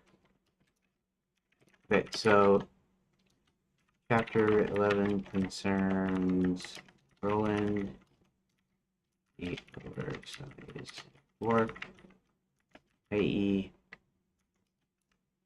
his dad's a giant, and his mom was a dwarf. Okay. I'm trying to decide something, so let me paste the information to get you up to speed.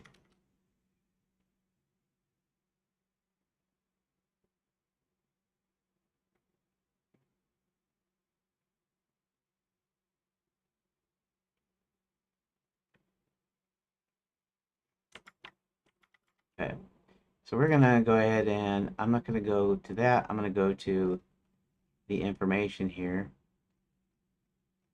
Okay.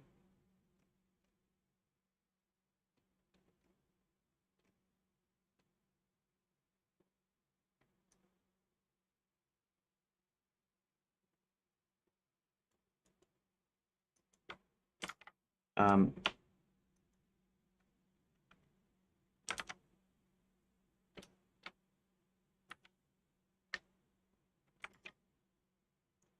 why is, oh,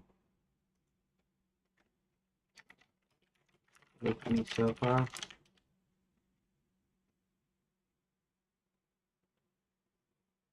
I don't know why it's doing like a hard thinking. It's fine, but I don't know why it's doing that extra thinking thing.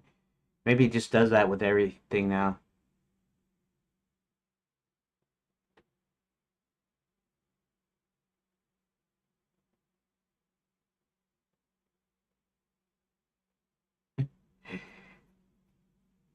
I just, I wanted to,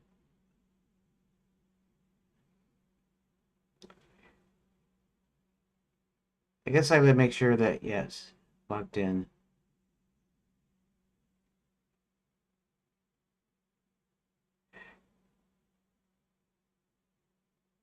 Okay. I wasn't done. I was just, trying to gauge break. What are you with me so far? I could paste the next bit of information.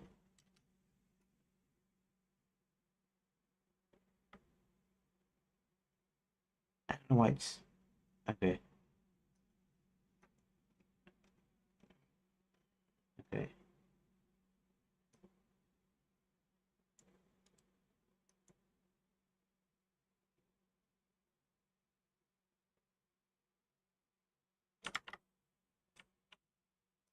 Okay. Just acknowledge.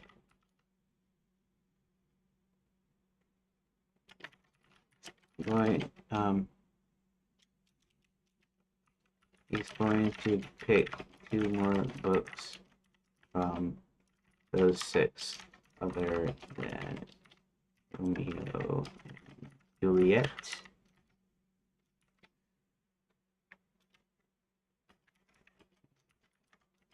Got a bit more paste in when you're ready. Of course, it's always ready, but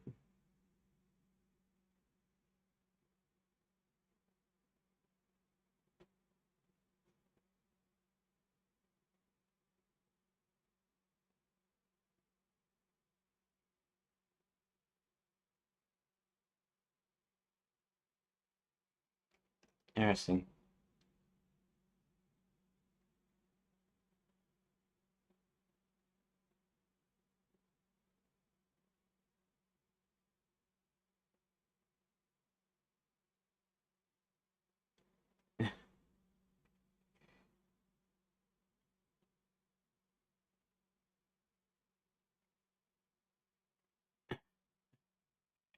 Okay, at least it knows. Okay.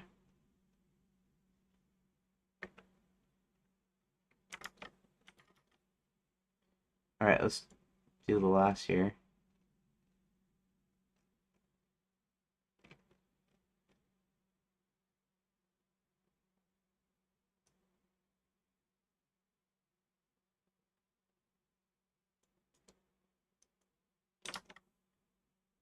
All right.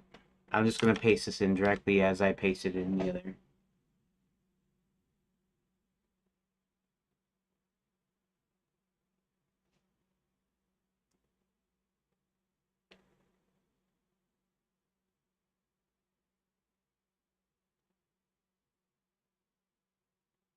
Let's see what it comes up.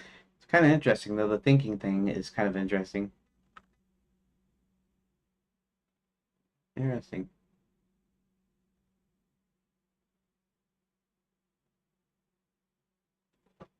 I all this extra stuff is kind of gobbledygook here, but we'll see. We'll see in a second.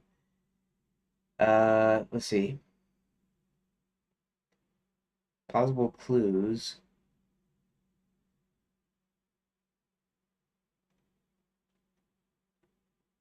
Realm hopping, hidden gnome world, multi-functions trope, malfunctions trope. Okay, loaded with gnomes. Yeah, that's right. Real gnome in the stump. That is correct. Gnome village. King's Quest 8. Full gnome kingdom. I did not know there was a gnome kingdom in King's Quest 8 because I never actually played it. Hmm.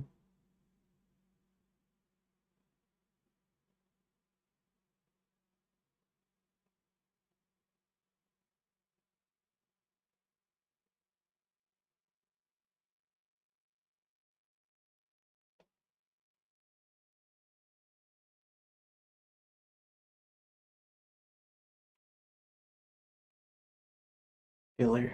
Beaver Tea Party. Uh, I mean, it knows what the book is from. Okay. I mean, sure, but see, all of these are jokes slash references to books, games, or movies. And the titles aren't any more beyond that. So, back to the list.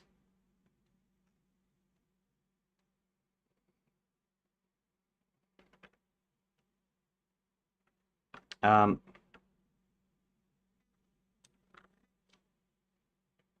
Here, let's redisplay the list. Copy. Okay.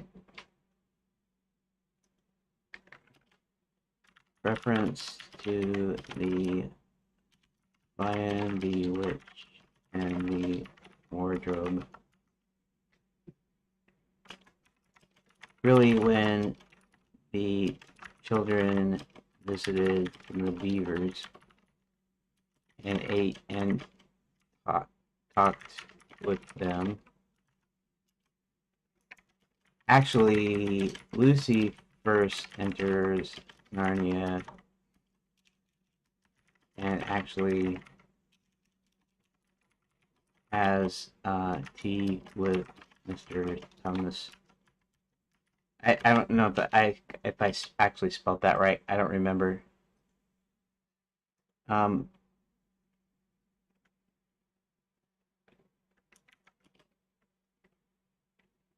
let's see who Chat GPT. No, was it Chat GPT? Brave Leo. Wait.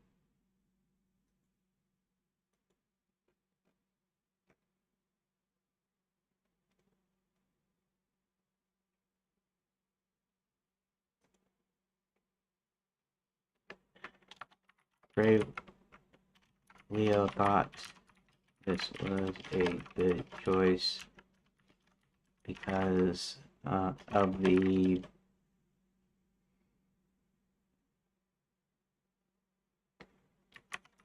world hopping.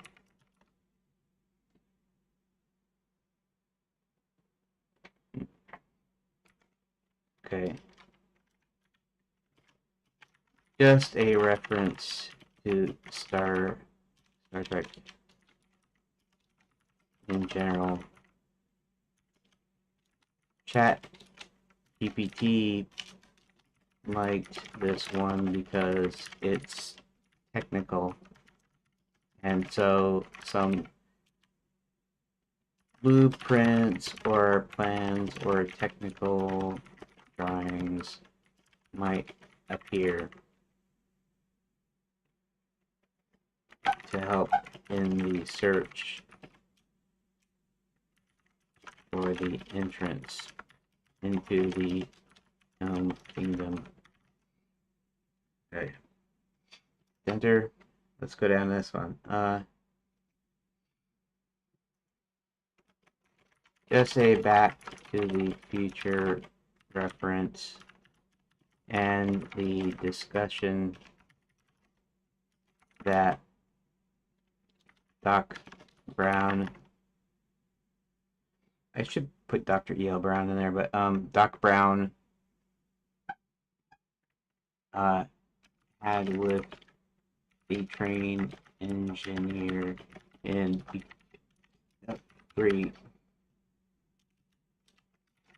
part 3.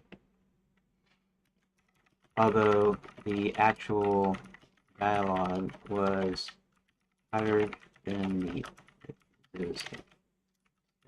and itself. This is a shorter title and still gets the reference across.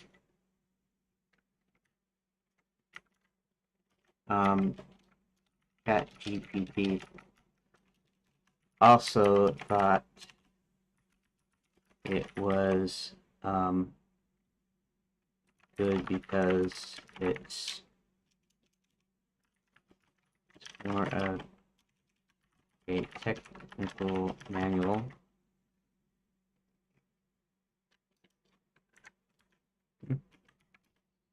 Obviously, the secret of Monkey Island when Guybrush copies Indiana Jones from the Last Crusade adventure game.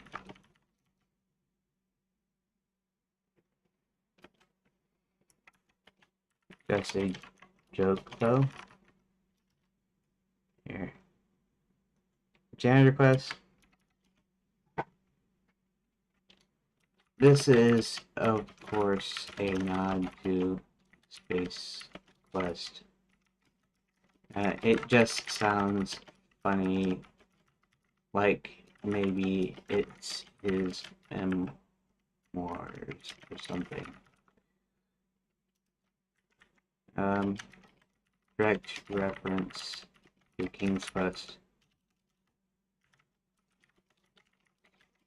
Leo thought it was another good choice. Let's see, what did it say?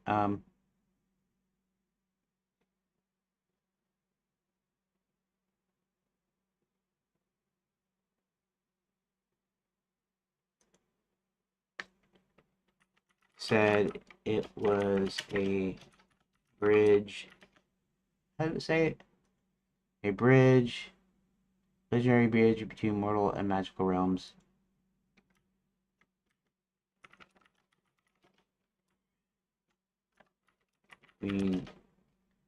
Mortal? What? Look at this again.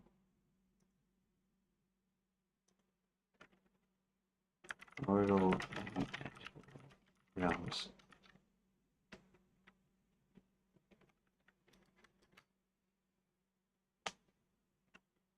And I'm just looking for 2 titles that would pique Roland's interest into thinking there could be something useful to apply to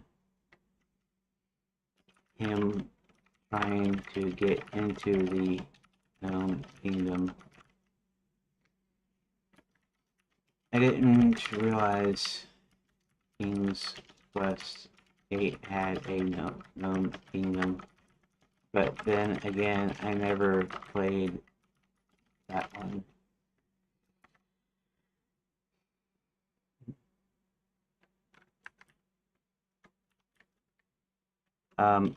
not that it has to be directly applicable.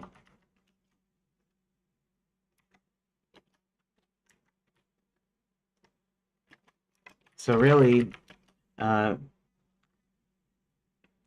just like the logic is, well, this is technical, and maybe it has some drawings I can use or whatever.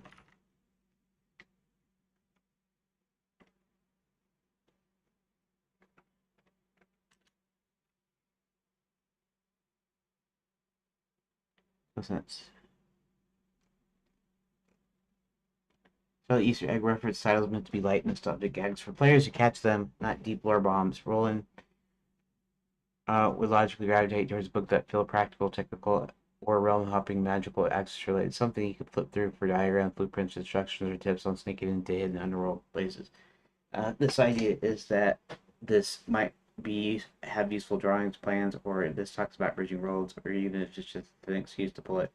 My recommended pair for Roland's two picks: the number 2, Engineer's Big Book of Transporter Malfunctions, King Graham's Guide to Daventry. That's that's more of an interesting thing, right? Being like it's a technical deal, and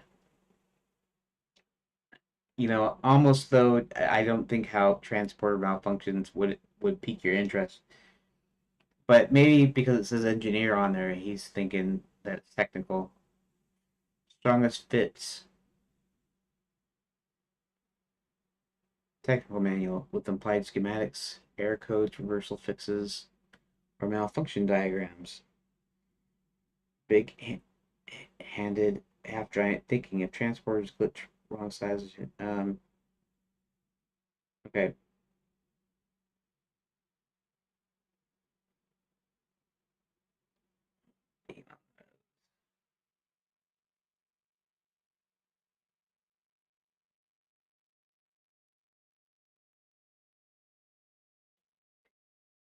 King's Crab. Um, Roland's Quest is packed with gnomes.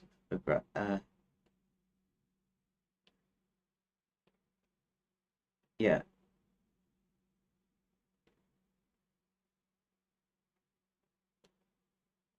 Shining Gnome Society and Tunnels Under Mountains. Even without playing King's Quest 8, the title of the book's Guide to Magical Kingdom. Okay. Roland, knowing his mom's gnome heritage, might think King's Guide probably maps. I mean, yeah, that works. That's a pretty obvious one. I still don't get the transporter one. I mean, I might not even use that because to me now he might be able to understand malfunctions and stuff, but I don't know.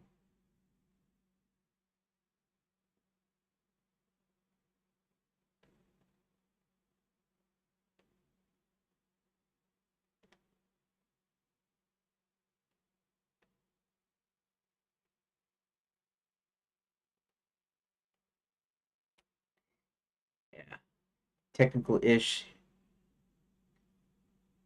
fire starting logs,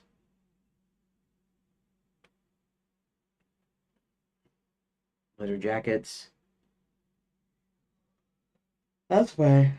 Janitor quest, funny space quest nod. Janitor memoirs, Vince drinking vague at best. Um,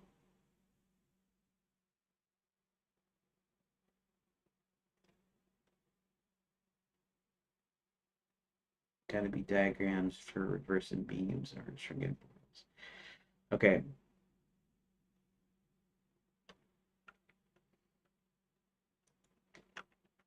Keep in mind this is a fantasy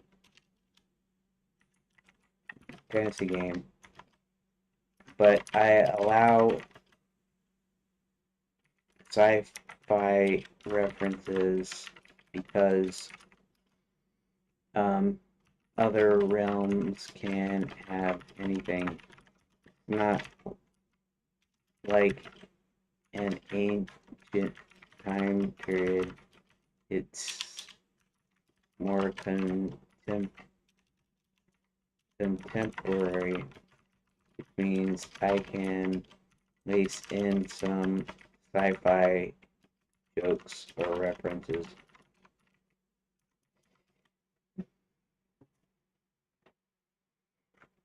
I don't even know if Roland could understand what a transporter is, which is why I thought that was an unusual choice.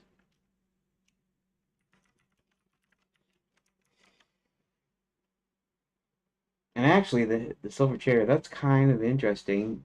That's right, I forgot. Silver chair, there were slaves there. Uh, that's right.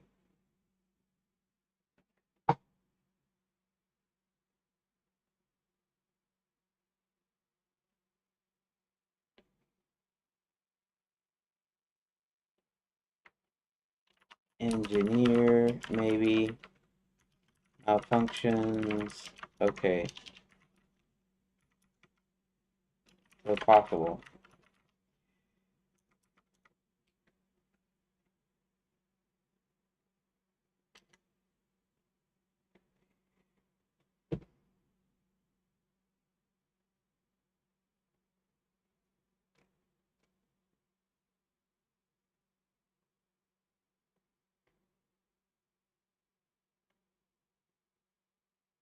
Drawings, diagrams, or entry tips. It changes tune, huh? The guide to Daventry is actually probably fairly that would be a good one to worry about.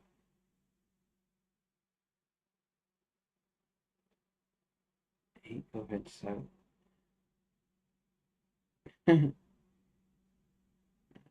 okay.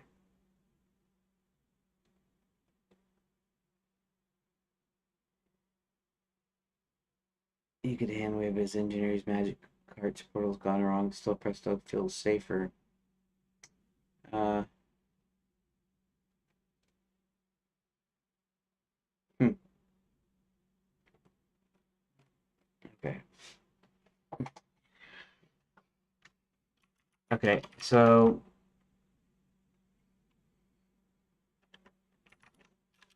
I get the technical diagrams aspect of it.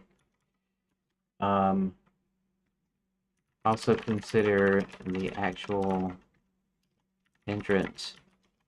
The secret entrance behind a bookshelf that is opened by turning the book around and pushing it into an indentation spine first.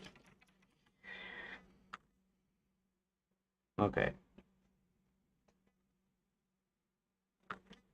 Secondly, I forgot to mention to anyone, but Roland is essentially a child. Now, keep in mind he's about 10, 12, so he's not dumb like a little child.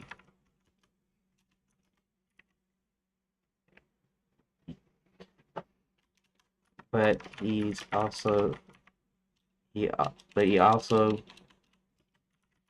doesn't have complex adult thinking either.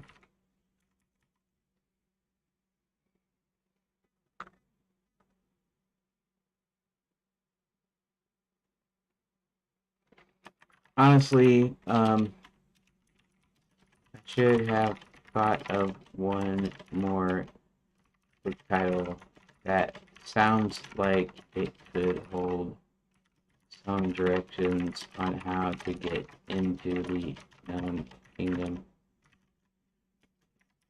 There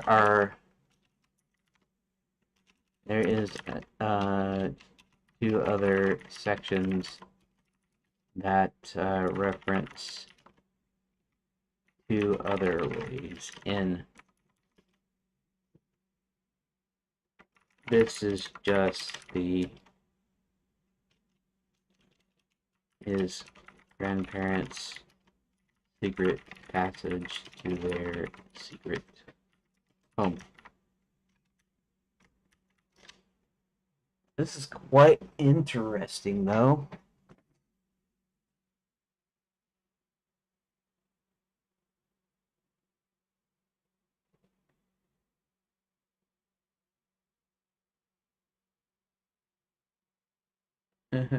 So now change it again. That's interesting. These rolling kids' perspective, smart enough for curiosity, pick based on cool adventure vibes or maybe hidden tricks rather than deep analysis. He sees the shelf as a treasure hunt for gnome, grandma, flipping R&J, spying first ties forbidden love, decoys peek as possible directions like maps, secrets, hot inventions for barriers. Presses tech manning and burn through walls. Pevin sees portal to hidden spots. Kid Roland grabs it for Dwarven pride, invention, appeal.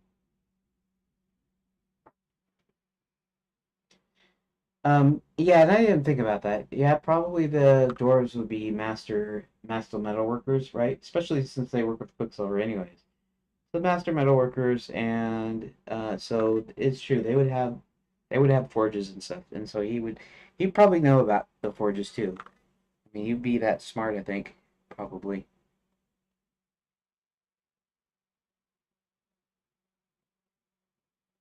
Tunnels of Underhill, a gnome's guide to hidden paths by his widget gear spinner. Underhill.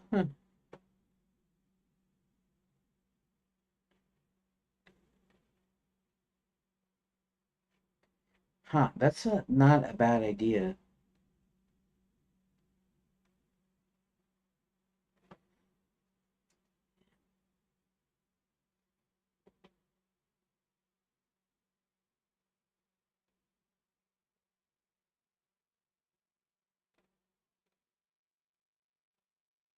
Not a bad idea.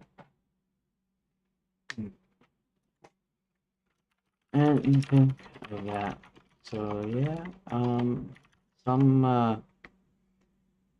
TR references. Um,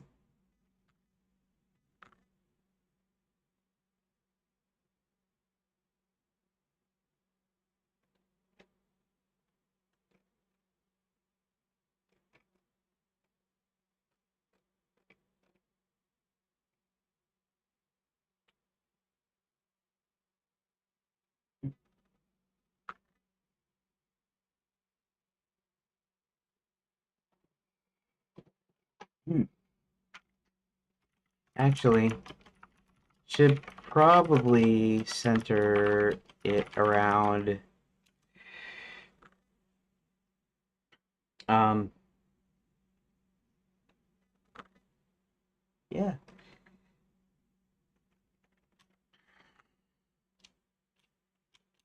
Actually, maybe a Hobbit reference about well, actually, they both used it the same way though.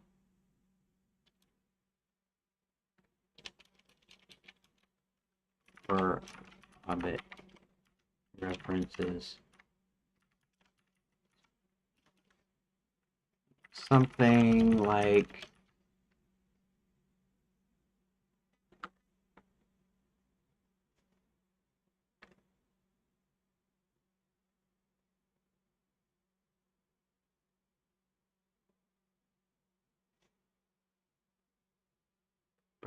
burgle, burgle, word, burgle, commit burglary, burgle. Okay.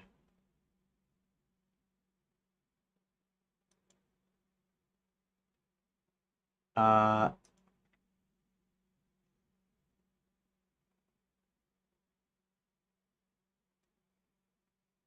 getting into underground caves without being seen.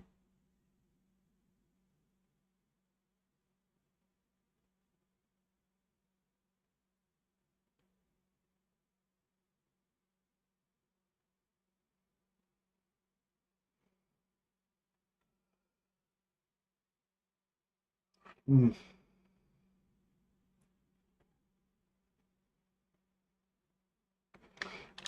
Getting through tunnels without being seen or vertical. A dragon's nest.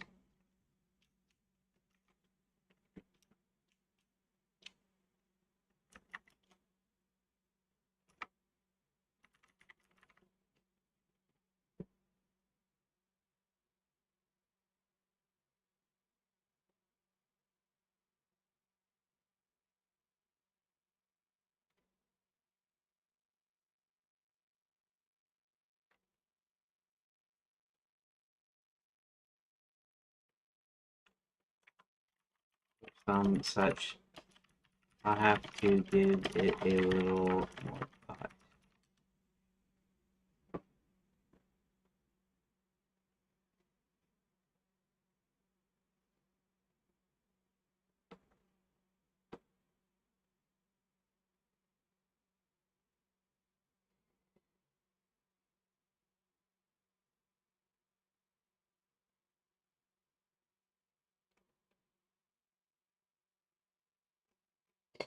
Um,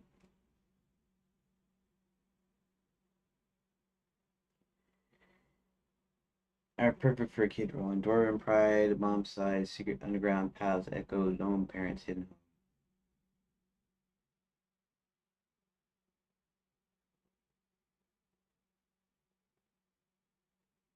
Grants, Dwarves, did.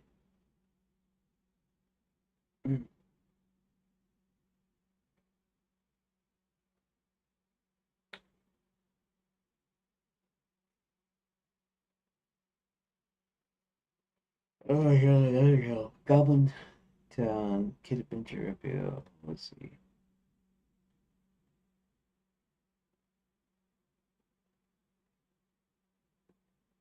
Hidden passages like me families, Bilbo style plans. Uh,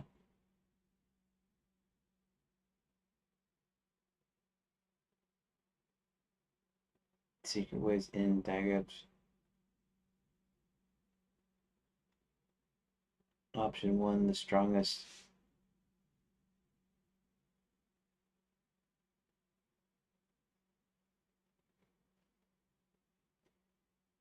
Secret tunnels maps.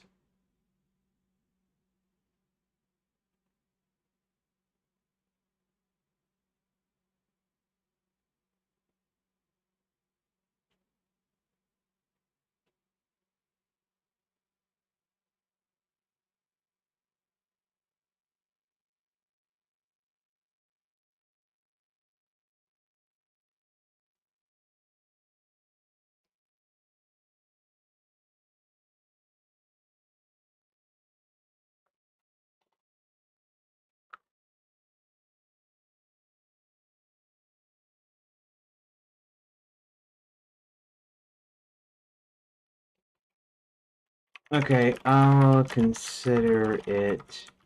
I'm still ultimately going to go with my gut. Daventry is going to be one, and probably this new Hobbit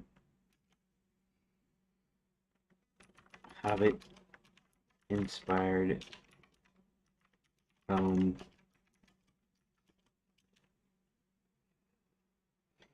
say Bilbo's Hobbit's Guide.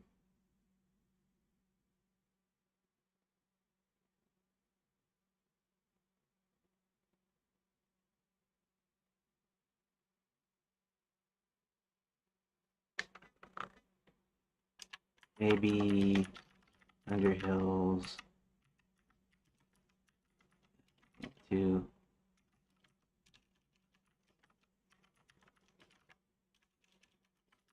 tunnels without being seen.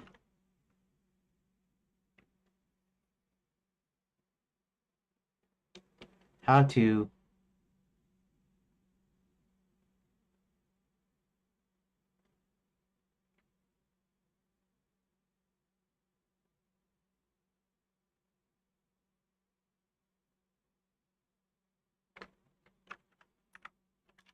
or something. What did okay all the goblins realm kingdom whatever. And I'm gonna have to end now. Goblin Town. Okay.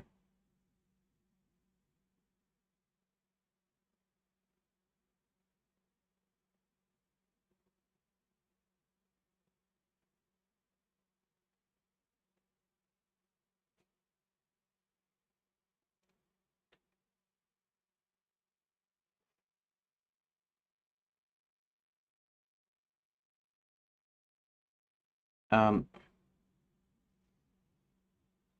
Okay.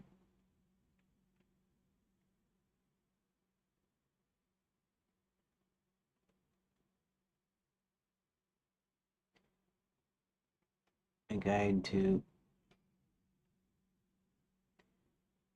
Goblin Town tunnels. Okay. Um. Now it might just be in the movie, but didn't Frodo call himself Mr. Underhill?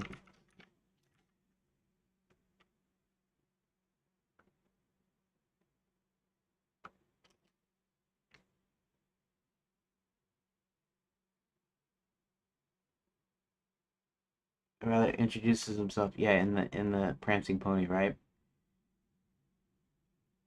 Arrives at Bree the Prancing. Yeah. Uh.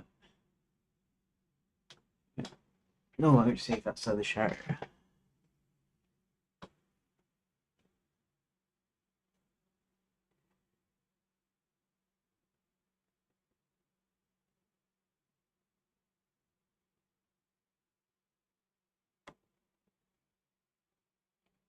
And Chicken, Barleyman, Butterbur, the innkeeper, and during his time in Bree, right?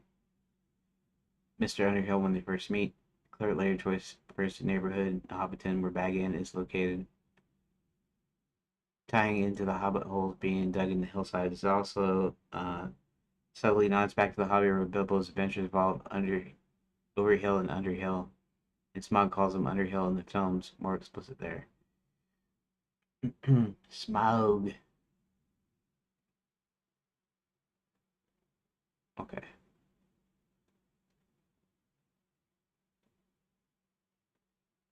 But yes,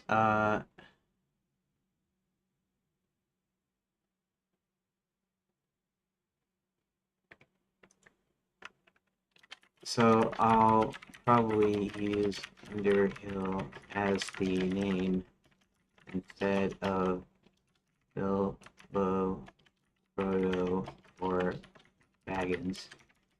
These are fairly explicit. Underhill is more of a proper reference.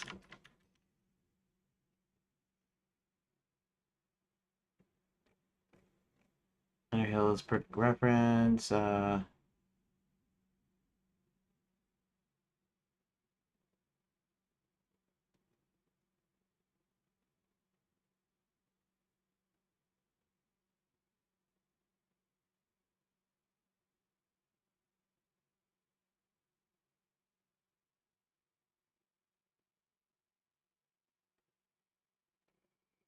Okay.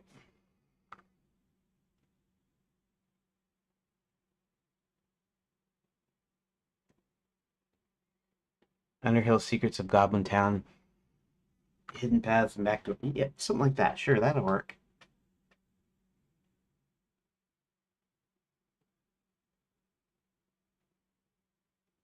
Underhill Secrets of Goblin Town.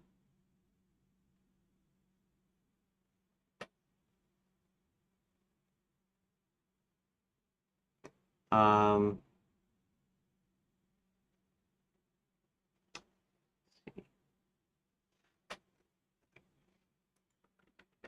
okay, I'll probably finalize the book name tomorrow, but thanks. This helps quite a bit. But I'm out of time for tonight, and I gotta hit the sack.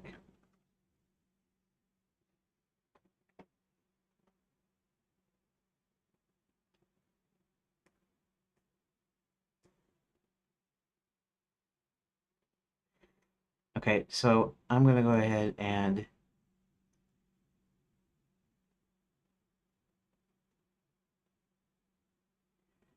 I guess I don't need just 7. We'll make it 8. Or you could just say 7 aside from Romeo and Juliet. I'm gonna pick 2 though.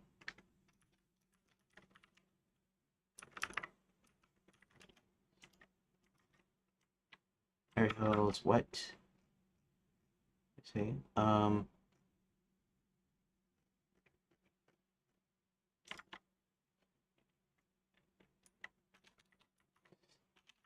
Secrets of Town.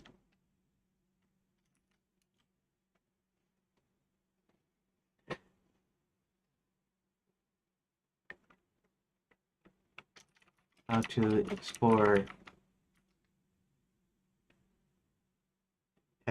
it without being seen.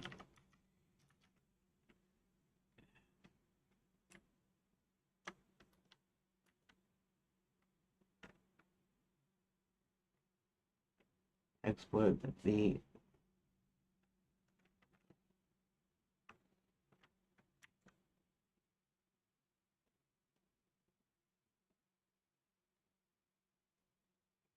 You know what?